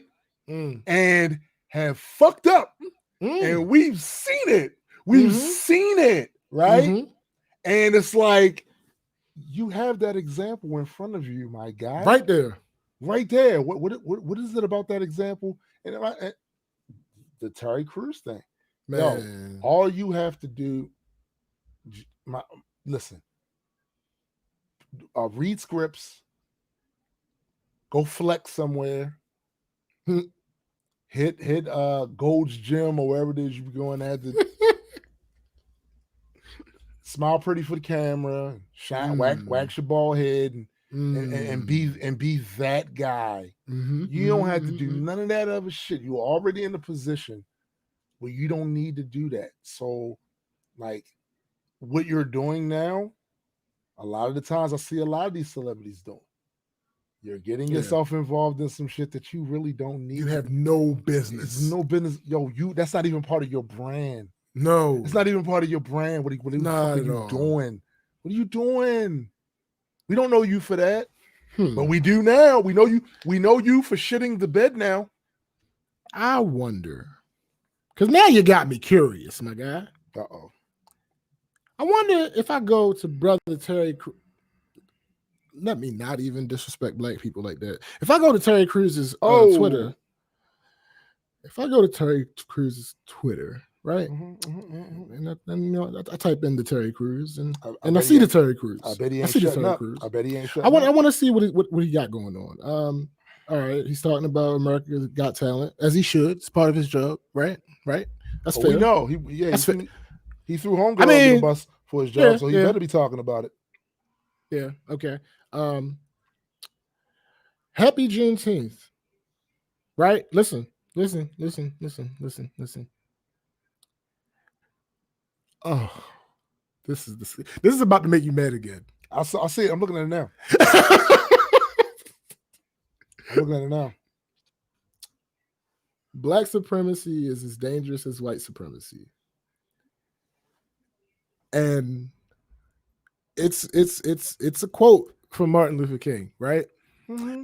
But the funny thing about this is he's showing a visual representation, literally, of exactly what you and I, have been calling people out for. Yeah. You maximize one part of what someone says and you minimize the rest of what is literally a visual representation. Yeah. Oh, I wish I could show you this. Also, I wish you could see this. This is you see the white. Hold on. You see the white part that you can see anybody? That's the part that says what he wants to push. You see the rest of this little part that you can barely make out? Right. That's the rest of the quote. Right. Oh, Terry. But hold on. That's not what I was looking for. You can't have that. That is what I'm mad at, but that's not what I was looking for. Also, I feel as though this is the other thing. I don't believe in the Santa Clausification of Martin Luther King. Yeah. Everything that he said is not something that we should just suspend scrutiny on. The fact is, there was no black supremacy even back then. There were organizations that may have said certain things and had certain beliefs, but at the end of the day, the only thing they served to do a lot of those times was to make you mad. They said shit that made you mad. There wasn't shit else going on that they was doing. And even to this day, there are still groups now that are on that. And I got to tell you, as somebody that's been around that, they have nothing. Like, with the exception maybe of the Nation of Islam, most of these other groups have storefront mosque that they don't even own the property there. So again, like, is that what we doing? We elevating that. Meanwhile, the white supremacy thing has literally kept your dumb ass in a certain economic position and societal position for centuries. And you sitting up here worried about a couple of dudes wearing some red, black, and green talking trash. Okay. Sounds good. But I tell you this, you can misrepresent it all you want, but the biggest disservice he's doing, especially right now, is this false equivalency. Because what he'll do is, once again, he's poisoning the conversation. He's poisoning the conversation. You have this one chance where there's this energy being directed in a certain thing to dismantle systems that are actually physically, economically, and emotionally harming people. And you want to talk about something that doesn't have any effect on anybody. Sounds good. Sounds good. Okay. So I was looking for his commentary on George Floyd. Because for you to say something like what he said, I bet I had seen you say something about George Floyd before that. There's no way, like, there's no other way that would fly. Like, it don't fly as it is, what you said, but it would be even worse if you had not ever said anything. So let me read this. This is my first time reading this. I haven't read it. I just saw his name. So there's no prejudice involved. Right. The murder of George Floyd has forced me to search my heart to find out what more I can do as a human being, as a citizen, and more specifically as a Black man to ensure our community can not only survive but thrive in this world. It is in this light I want to make further amends with Black women, and in particular, Gabrielle Union, for not recognizing the privilege I have, especially in the workplace, and adding this fact to my earlier apology. If we are to move forward as a people, we must do the work required to heal the relationships in our community first. To whom much is given, much is required. I have a huge responsibility, and I vow to honor it.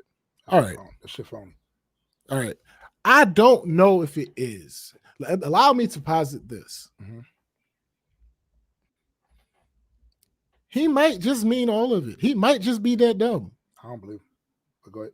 I'm finding it hard to believe he's smart now. Listen, both things can be true. He could not mean that and be dumb. Here's the thing. And that's if you look at Tim's reaction, ladies and gentlemen, this proves my point about what I said. When he says, "Oh, no, I don't know anything about any racism on America's Got Talent. It's actually the most diverse place I've ever worked." When Gabrielle Union is saying, I'm sorry, I got to bring it back further. When he says, "That man touched me and I didn't like it. I didn't ask him to do that. I did not give him my consent, blah, blah, blah, blah." And everybody's like, "But Terry, you're a mountain of a man. You're 500 pounds of muscle. And There's 10 no foot way. forever. There's no way he would do that unless you let him." And then Black women came and said, "No, y'all chill out. Stop that. What are y'all doing? No, this is real. This is real. Power. Power isn't always a physical thing. Right. Power exists, and absolute power corrupts. Absolutely. So, all right, bet. And then Gabrielle out of this. You remember that scene in Endgame when all the women, scenes. Of course you do, when all of the women heroes came together and then Captain Marvel emerged from them. Gabrielle Union emerged from this flock of beautiful, majestic Black women and said, "Y'all leave Terry alone." I'm paraphrasing. He's got help. I'm paraphrasing. Yes, he's got help. And then for Gabrielle Union to be on that same show with you and say she's experienced racism. And when you were asked about it, to say, "Well, I don't know what she's talking about. Her experiences and my experiences. This is the most diverse place I've ever worked."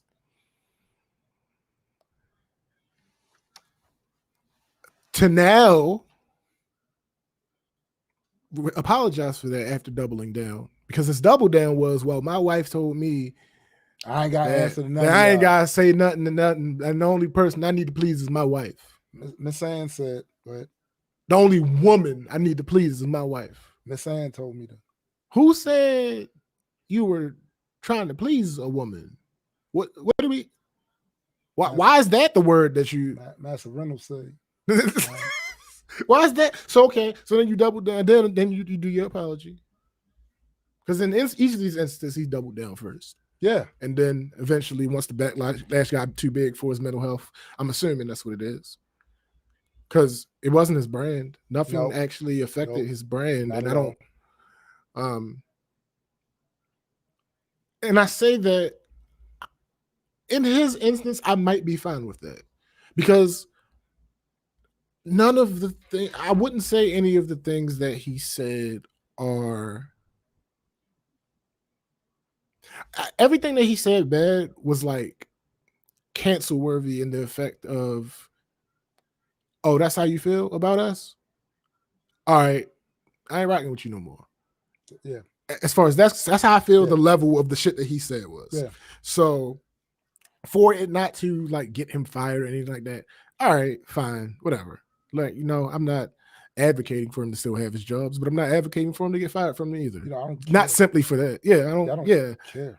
Right, exactly. Also, I noticed too, and this, I know that there's a segment of us, because I've seen it, that want to defend him to the hilt because, and we talked about this earlier, they ain't even bothered to look into what he said. Of course not. They just want to. It's a couple of people. There are ones that just want to defend him because they like him. Then there's the other people who have animus against their own community. So anytime anybody takes their community to task, they're willing to side with them, whether what the person said made sense or not. And you can always identify those people because they never have any good thing to say. You know what's funny about the African American community? It goes back to what I was saying earlier. When y'all do certain shit, it pushes your allies away. I used to be one of those people. And regardless of whether I still feel this way or not, it won't be projected. That when people would talk about certain Black people that are famous or whatever, and they happen to do something that the community, not speech, not anything directly damaging to the community, but they happen to do something that the community frowns upon, and they start getting called names and stuff like that. I was one of those people that was like, no, y'all tripping. Right. Y'all tripping. Why y'all calling them names? But then, don't do that. But then when you reveal yourself to be a piece of shit, right, I start to get quiet. Well, the thing about that is, though, a lot of those times may have been the person didn't have the body of work. Yeah.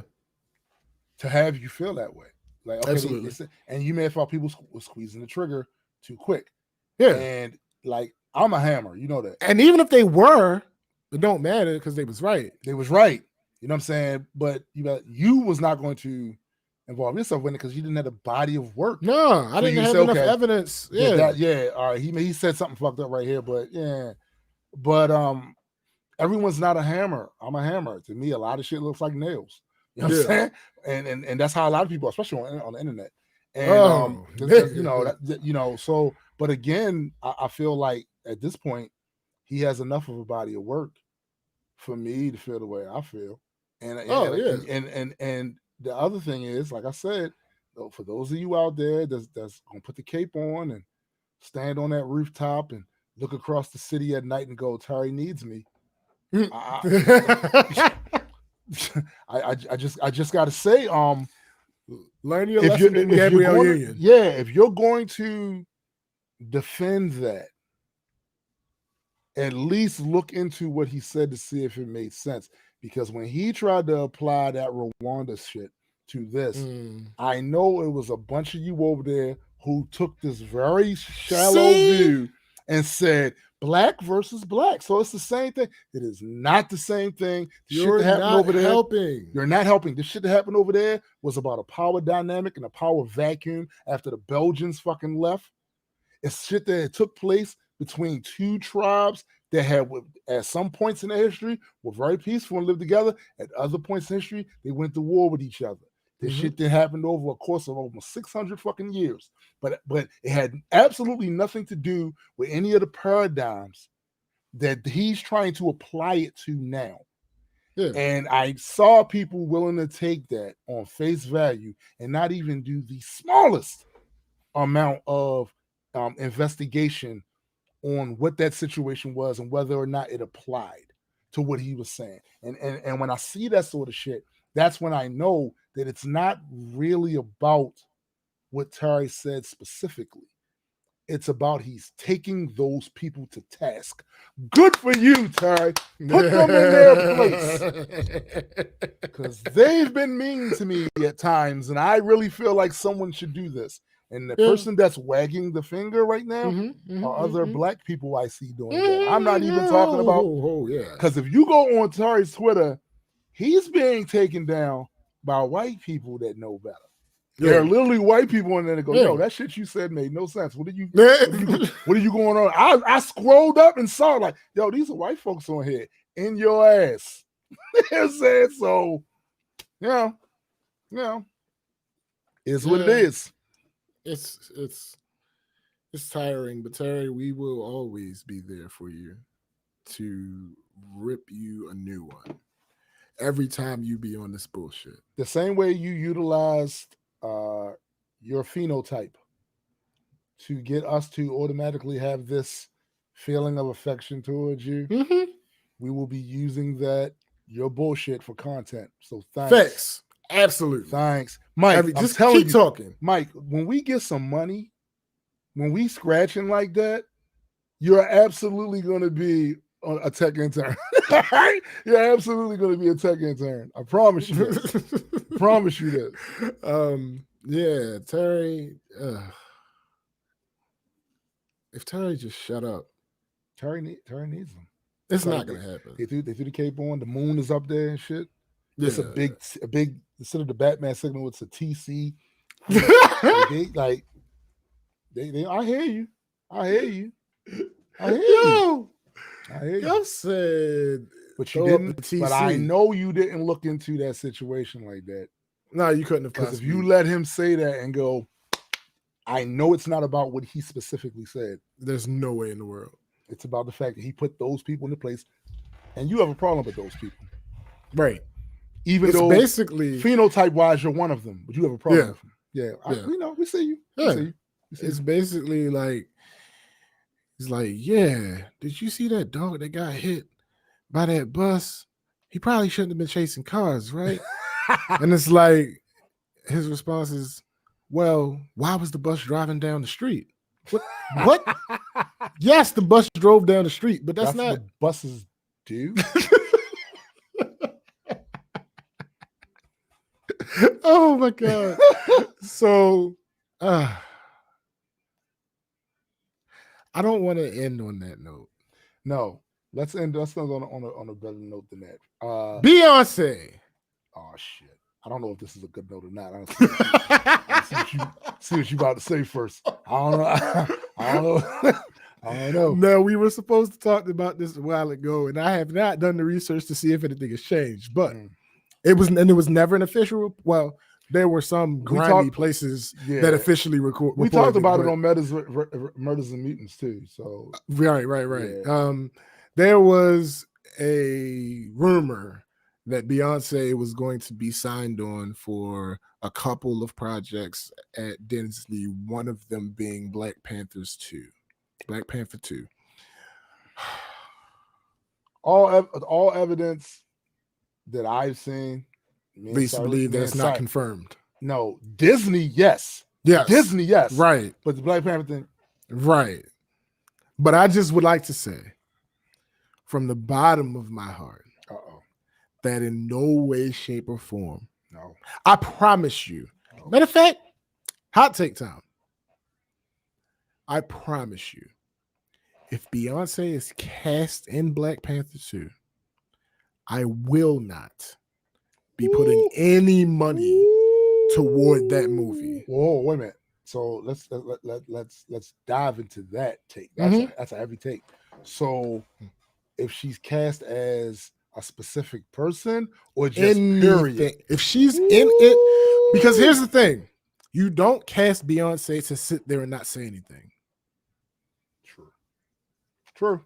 If it was somebody that was not as popular, powerful, beautiful, amazingly talented in other avenues, then I wouldn't have this feeling. I would wait until see what they were casted as, and then I would make my decision. But because Beyonce is so popular, beautiful, powerful, talented in other avenues, there is no way you sign her and put her in a movie and her not to be involved. That is just not. It doesn't make financial sense because I'm sure that her fee, her ticket going to be a little. That you know what I'm saying? Heavy, right? So it doesn't make financial sense and it doesn't make image sense. How did you sign an entity? Because at this point, that is what Beyonce is. Yeah. You sign an entity like Beyonce. A part of why you're signing her is so you can get people to come participate in whatever it is that she's doing. Yeah. That's it. And you actually don't need that because the MCU is... Well, no, you don't. And you don't really need that. Specifically, and Black Panther. Yeah. You don't need it, but, you know, if you do it, that would be the reason. All right, so let me play... you can play whatever type of advocate you want. You could be Al Pacino. You could be... Let me play Loki's advocate. Okay. Or Mephisto's advocate. Okay. So what is it possible? I prefer Dormammu, but okay. Okay. We'll go run with that. Is it possible, just possible, that Beyonce is a uber fan of the MCU and she's willing, I just want to be I want to exist in there. So it doesn't have to be a big role. I just want to say I was in an MCU movie. You don't gotta pay me a whole shit ton of money. I just want to say I'm in here. Would that change your feelings on it? No. Here's why. Okay. I'm just asking. Just checking. I don't. Shut up. I don't. Like, what if she's like low key like us? Like she's fangirling this shit. Like we fanboy this shit. They offer me a you. Now we not super talented in other arenas that we got uber paid for, right?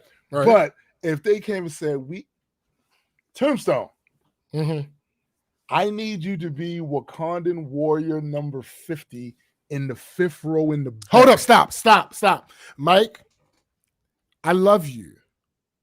We will fight about this comment. If Beyonce is anywhere near being on screen and having to say any words in this damn movie, right? I will. Matter of fact, all right. What if she don't say that? I'm making it even hotter take. Okay. If she is casting this movie, I'm not giving any money towards that movie. If she is casting this movie and has a speaking part, I am not giving any money towards the MCU for the foreseeable future. Woo! Yo, first of all, let me just say about that take right there, especially coming from you. I can't even say that's a hot take because at that, like, you can't really call the sun hot. It's beyond. It's beyond any of that. It is beyond any of that. I'm on my story of King Solomon shit where he says, "Hey, we can cut this baby in half, and I can give half to each of you." And I'm the one that's like, "No, you know what? Give her the baby. I don't want anything to happen to my baby." I am willing to put that out there and stand on it. That's a big move. You know what? What I'm gonna say to you is that is probably one of the most a line in the sand. Y'all, if you've been watching the show for a while, if you watch any of our content, you know what the MCU means to SPJ. So for him to say that, that's a big move. That is a big move. Listen, that's all. Somebody posted about it, and most of the temperature from people that are aware were like, "Nah, this ain't the move." Right. And somebody was like, "Yeah, and Michael B. Jordan too." I said, "Hold up." While Michael B. Jordan has his ups and downs as far as roles, I have never seen Beyonce do a good job of acting.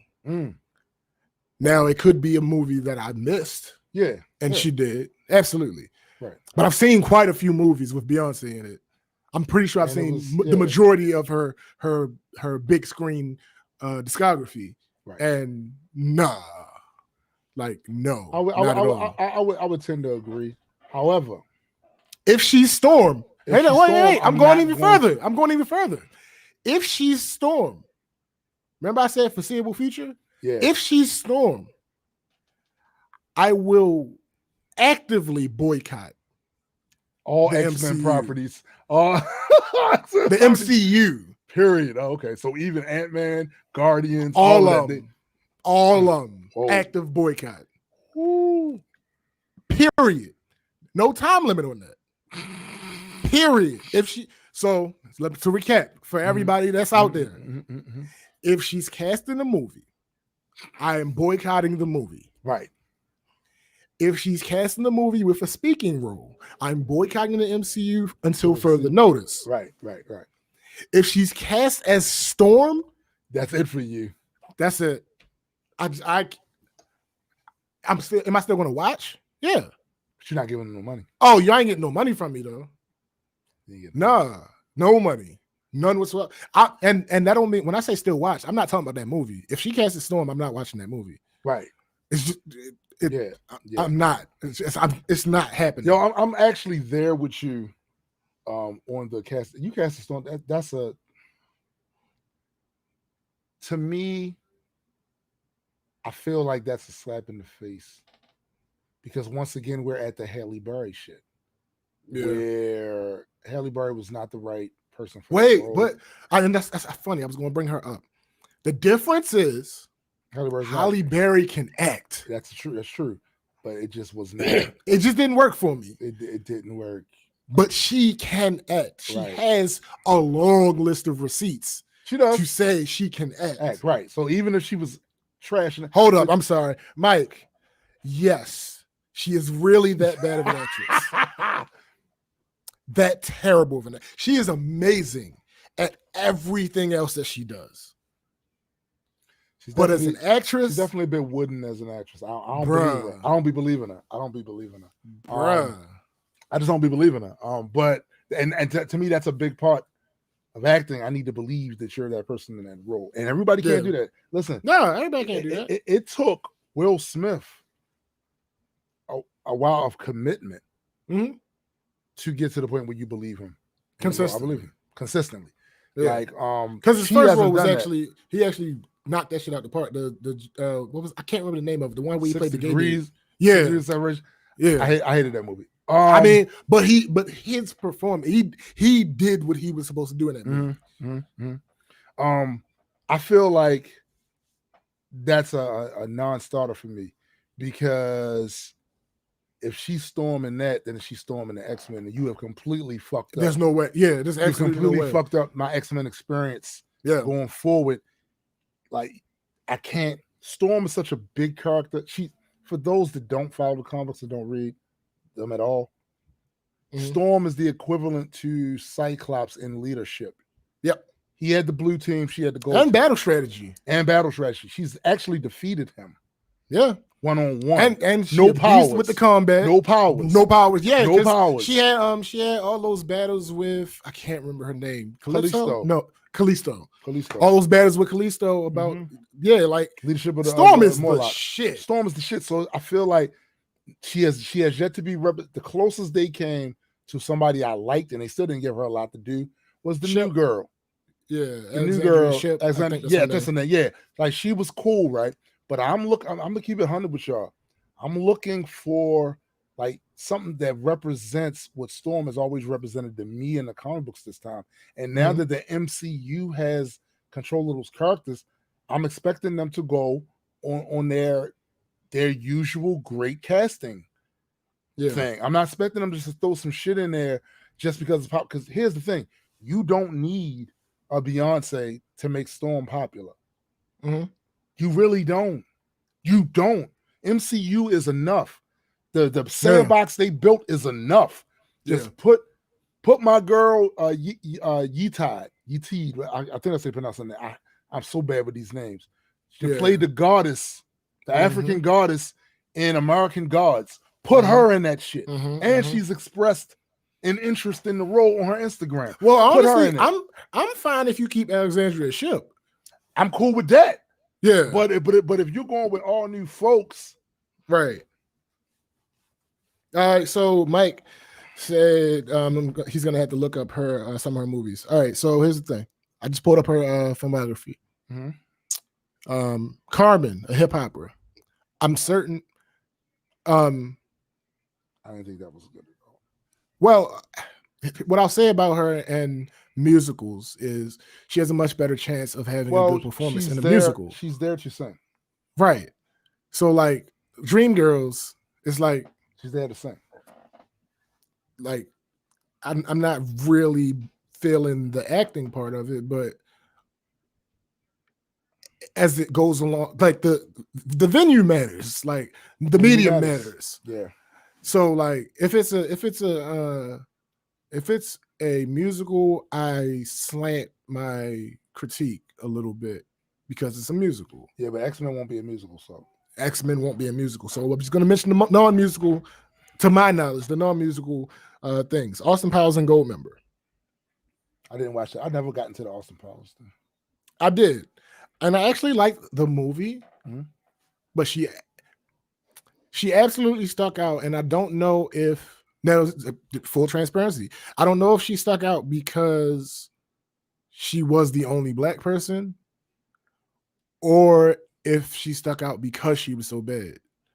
I don't know. No, I'm saying I don't know if like, because I seen some of her other movies before I saw Goldmember. Right. So I don't know if I was like predisposed to believe she was just going to be horrible. Right. So you went in with the expectation of her being right. Like, and you don't really take Austin Power movies seriously as far as acting is concerned. No. Like, no. Right. So okay, Austin Powers and Goldmember, The Fighting Temptations. They have Fade to Black on here. I get why, but it's not a movie. Fade to Black is the documentation of the tour that Jay-Z did for the Black album. Right. The Pink Panther, Cadillac Records, Obsessed. I didn't like Epic, her that either. Homecoming, and The Lion King. So yeah, I'm just not. I'm that not a fan of her that I don't want her anywhere near my favorite things. Like when I gave her the benefit. This is even more why I'm upset. I gave her the benefit of the doubt for The Lion King. Well, she was there to sing. Lion King is a musical, more or less. Yeah, kind of. But I gave her the benefit of the doubt going into it because I was like, well, she's not going to be on screen. She doesn't have to physically act.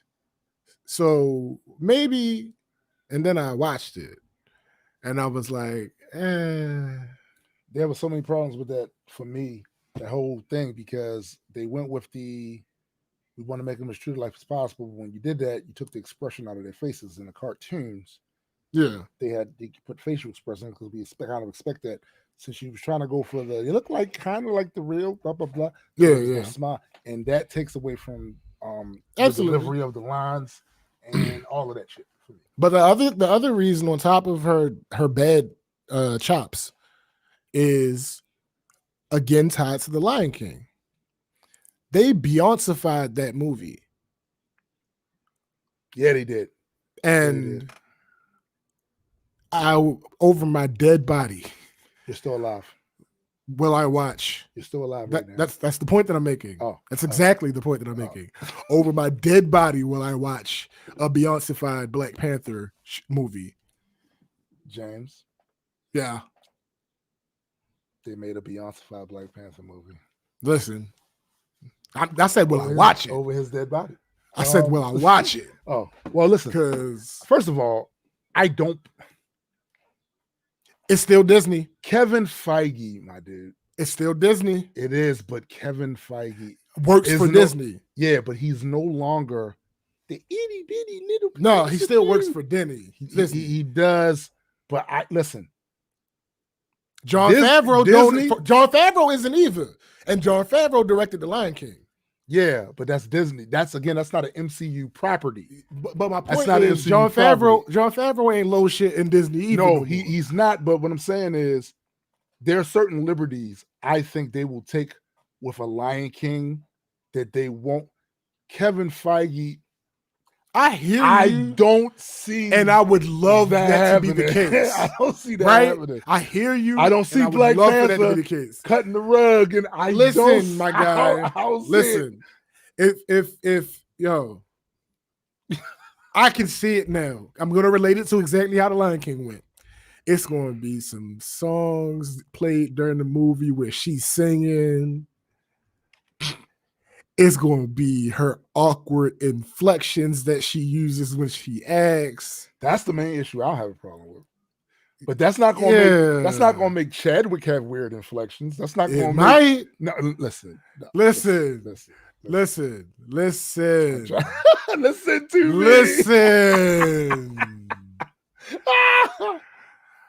No, I hear you, but I also know I do know that is Beyonce. Yeah, but I know that Feige and them was doing genre films. Yeah, but I refuse to believe the genre for Black Panther was going to be Beyonce. Listen, your ass. I look. They're not going to do the musical genre. I hear you. I hear you wholeheartedly. I hear you openly. I am willing allow Ryan Coogler. Listen to me. Hold on. Stop, Tim. Ryan Coogler. It's me, bro. You don't know me. I am one of your biggest fans. I've seen every movie that you've directed except for one, and that's Creed. But that's because I just never really was into Rocky. You were also a baby when a lot of them Rocky movies came out. So I was never into it. I'll probably watch it at some point. It's on my list. It's on my things to do list. But every other movie, it's somewhere on there. Every other movie that you directed, I've watched and I've loved. Fruitvale Station is one of my favorite movies ever. What about first Black Panther? Black Panther is up there, but it's the thing about Black Panther in relation to Fruitvale is he did Black Panther with the help of this huge, major studio. Fruitvale was like, all right. Fruitvale existing made me more comfortable of how Black Panther would be allowed to happen because of knowing what he did with Fruitvale and believing. This is why I think that because of what he did with the first Black Panther. Let me finish. I'm gonna get there. I'm gonna get to that. Okay. I'm gonna get to that. Ryan. Again, I love everything you've done. Again, I haven't seen Creed, but I've heard nothing but good things. What I need for you to do is tell them people that you're going to be working with for the second movie to completely disregard her. Tell them you don't even want her on the soundtrack. Because I need her as far away from this as possible. Now, to be clear, I'm not mad if she's on the soundtrack at all. Again, she's amazingly talented at the music. Right. Amazingly talented at that. But I don't want the soundtrack negotiation to turn into, well, can I? No. Beyonce knows. No. Knowles Carter. No, I don't want. So Ryan, my guy, do not let her screw this up. I think. So I just want to read an article, right? Mm-hmm. This was the article we read on the Metas and Mutants show. Yeah. Yesterday, a nice sounding that's debatable, but baseless rumor began to spread from UK tabloid The Sun, claiming that Beyonce was preparing to sign a mega deal with Disney. The rumor went on to state that the musician turned actress was gearing up for a deal that would tie her to 3 major projects, including the highly anticipated Black Panther sequel. As all too good to be true, again, debatable, rumors go, this one sounded great, but in fact, not true at all. Variety reporter Matt Donnelly officially debunked the news on Twitter, but noted it's likely she'll work with Disney again at some point. Right. Despite overwhelming excitement at the prospect, no one's excited. Where? Where is he getting these sources? No one's excited. The sources tell me that there is no big Disney film deal for Beyonce, Donnelly tweeted. She will not contribute to the soundtrack for Black Panther 2. As a self-professed and proud member of the Disney family, it's likely she'll work with them again at some point. So again, no one's excited. Yeah. To be clear, no one's excited for her to be in any parts of Black Panther, not even in a billboard that he walks past. Nobody's excited for that shit. Kevin Feige does not strike me to be the type of person that listens to her music. You know what I'm saying? Like, yo, hold on. Wait. I got it. He also doesn't strike me to be the type of person to listen to Kendrick Lamar either. He probably didn't. Before all of this. I'm certain somebody else brought that idea. Yeah, he probably That's the point that I'm making. Okay. All right, that's true. But all right, hold up. I gotta address this. So first, Mike says SPJ, that was the most emotional, soul connecting into the camera speech I've seen in a while. Hey yo. Second, Marissa says SPJ, let Beyonce amplify with the soundtrack. Stop hating. Again, you might, I don't know if you typed that before I finished what I said, or you just didn't hear. It might have cut out or whatever. I have absolutely no problem with her being on the soundtrack. My issue with her being on the soundtrack is soundtrack talk could potentially lead to let me be in this movie talk. Look, man, that's the issue. If there's no deal involved and it's just like, oh, Beyonce's going to be in the soundtrack. But let me ask you this: amazing. If you was Kendrick, would you the crack for a non-speaking role, like to literally just appear, like if I was Kendrick? Yeah, if you was Kendrick, would you crack? I was Kendrick, absolutely. Yeah, because I could. If it had been me, I don't need no lines.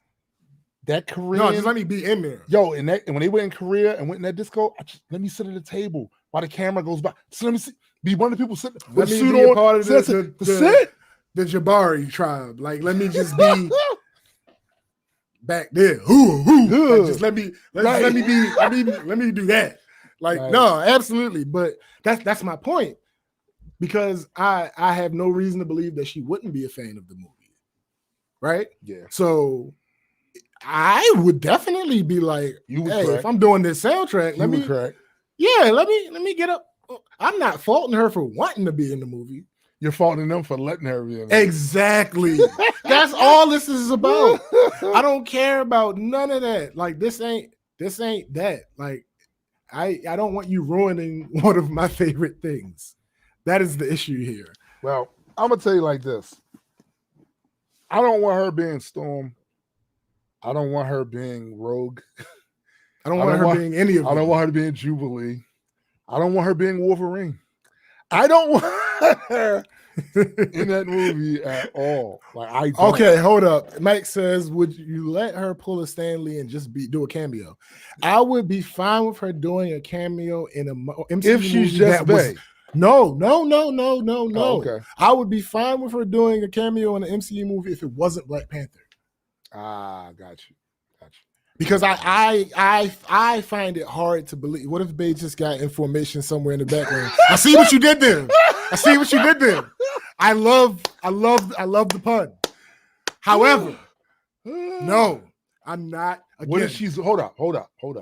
What if she's willing to shave her head to be one of the Dora Milaje and go through? Hold up. and go through the fight martial art and- training. yeah. She don't She don't have any she's speaking one roles. She's one of the doors. She's one of the doors. She's one of the behind doors. the Cormier. Just no. Oh, okay. Listen, just checking. listen. As long as if she happens to be in a movie and she's uncredited, that's fine. Okay. I have no problem with that. Right. My contention is her being cast in the movie. I don't want her cast in the movie. That is it. Right. If she happens to be in the background of someplace doing whatever she's doing, they could be going to a Beyonce concert for all I care. That's fine if she's not cast. Keep the game. So as we've already discussed, there is no plans for that. Right. This is what people are just speculating on it. Yeah, but they did go to America. That last scene in Black Panther, they were in Oakland, and his sister Shuri was very interested in Coachella and all that other shit. So I see no reason why she wouldn't be interested in going to a Beyonce concert. Absolutely, that's what I'm saying. So, like I said, if I'll even give this amendment, if she is cast as Beyonce, and it's confirmed that she'll be in there performing at a concert or something like that. All right. She's Beyonce. What if she's literally cast as Beyonce? Shuri went to a Beyonce concert. Yeah, and because her brother is king, she got backstage. Got to meet Beyonce. That's fine. Okay. Yeah, that's fine. Okay. That's fine. That's fine. Because then she wouldn't be having to act. And she would have a very, that shit would be so minuscule. If she totaled 15 minutes screen time, but she was Beyonce, I still might be okay with that. And what if after, because years have passed now since all of this. Wakanda is very well known for what they can do and all this other shit now. So what if they end that exchange, her being backstage, but she does one of these? She gets Shuri one of these. That's cool. Okay, all right. That's cool because you're not really messing anything. You're not really messing anything. All right. Now, there could be I would even go as far as there being a scenario where Shuri is, now this is a complete shit post, but where Shuri goes backstage at the concert, some people bust in. I was about to. They go to kidnap Shuri. I was going. They grab B2. I was going there next. And because of this proximity, I see Beyonce on my screen a bunch more times throughout the movie. I would even allow that again as long as she is Beyonce. Be Beyonce. As long as she's Beyonce. Be Beyonce. Yeah. Don't anything that requires her to do any acting more than putting herself in a hypothetical herself in a hypothetical position. Anything beyond that, nah, I'm not here for. Right. I'm just not here for. I personally, I'm not telling anybody else what they should be here for. I'm not encouraging other people to boycott with me. I'm simply saying this is the stance that I'm making, and sometimes you have to die on that hill alone. Yeah, it's true. Even if I'm the only one, I will not put up with this happening. You are not going to ruin my experience. This is an outrage. Because you are a fan. It's cool that you're a fan. I appreciate it. No. See, it's different. It's different. When I talk about her being a fan, listen, MCU has saturated pop culture at this point.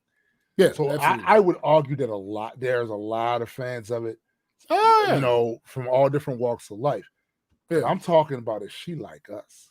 No, that's what I'm saying. I'm happy about that if she's like us. Okay. But that doesn't magically get her acting skills. Well, if you're like us, then if she's like us, then she shouldn't want to be in there. Right. I know. Not no big role. Not no big role. Like, nah, listen, I want to be able to. Like I said, I would do a cameo. I do a cameo tomorrow. Yeah, I'd be in the back somewhere, chilling or talking. No, I didn't. I thought Kugler was calling me. No. Tomorrow. Listen, he called me tomorrow. Listen. I'm on a flight. I'm gonna holler at y'all later. I'm about to go do this thing. Yeah, let's do a thing. Yeah, no, absolutely. But like I don't care if you have to squint, freeze frame the goddamn screen to see me jump on one hand upside down and with a feather across your eyebrow. I'm in. That's me right there. Facts. Marissa says, I'm with you though. Base celebrity will be used as in an overpowering way, taking away the focus from the Wakanda characters. That is my two contentions are not 1 and 2. They are 1A, 1B. Right. On the one side, she can't act. On the other side, she is Beyonce. Right. So to put her in any movie being anything other than Beyonce at this point of her career, she's going to dominate the narrative at least. She's going to be like a black hole. Yeah. She's going to suck all the light out of that damn scene. Yeah. Cameo would be a fun nod to the empire building she's done in real life. I'm not disputing that at all. Like, yeah, if she's in the movie as Beyonce and her actual acting that she has to do is limited, and there's no collateral damage to Ryan Coogler's mission because of this supernova of an entity coming upon his planet. And see, and that's the other thing about it. Like watching the making of Black Panther. Yeah.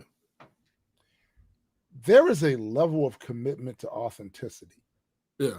That Ryan did in that first movie. That he really went beyond. Talk about research. Yeah, he really went beyond, I think, what most other those directors would have done. He was to the point, because a lot of times you see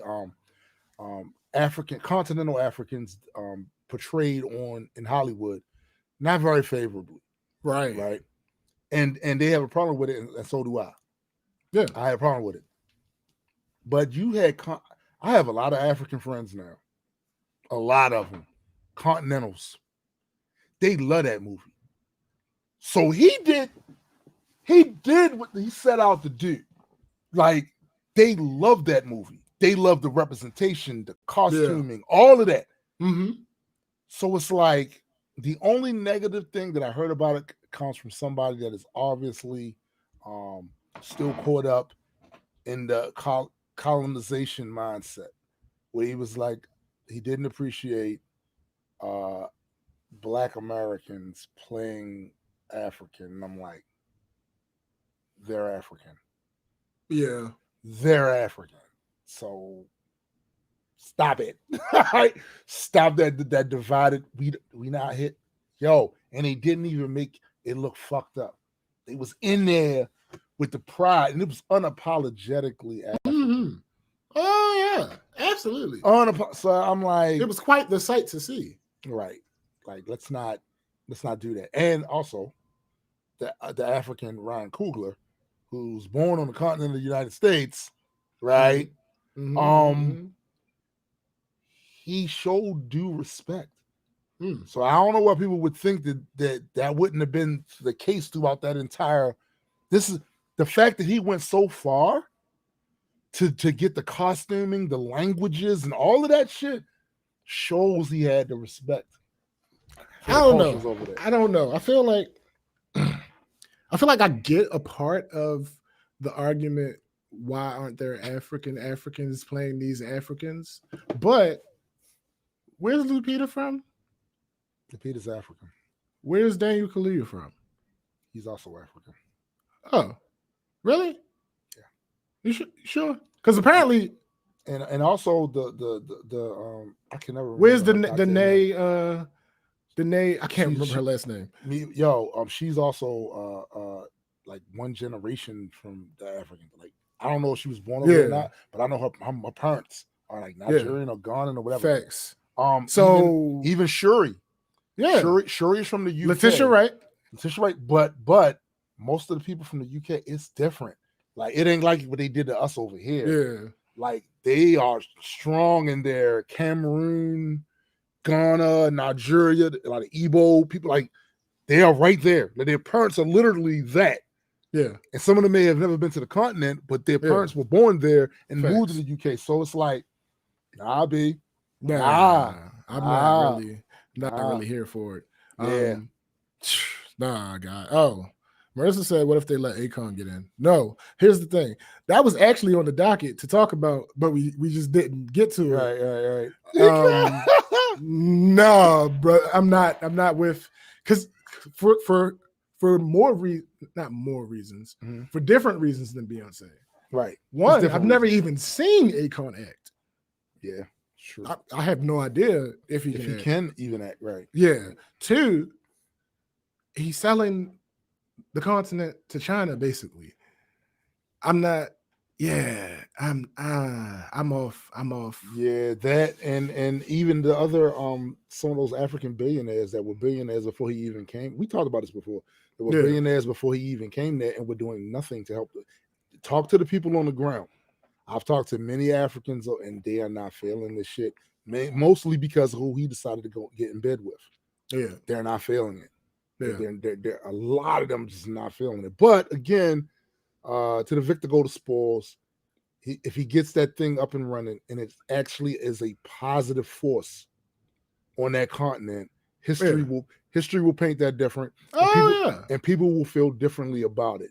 But as of now, because a win is a win, right? A win is a win. A win is a win. If you had to get money from nefarious, all right, so I don't even know if I can say this. Mm-hmm. I kind of don't want to because I don't want to mess nothing up. All right. So for instance, Terry Crews, right? Who? Oh, sorry. We'll use Terry Crews because some of the things the person I'm thinking of has done has been almost as detrimental to us as him. Right. Let's say Terry Crews after the first big racial issue that he fucked up. Mm-hmm. So not currently, right? But after that first one, and when it's clear that you ain't here or you too removed to realize where you should have been, right? If we're working with a company that he bankrolls, but we have a specific goal in mind, then yeah, that might have been something that happened. Yeah, absolutely. Because what we end up doing with the money is not going to be the type of shit that he's on. Exactly, and it would be helpful to those people. And in those situations, the goal is what matters. The goal is what matters. And again, like I said,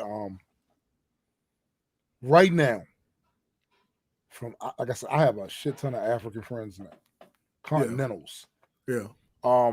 Right now, the consensus among a lot of them is that they don't trust this shit.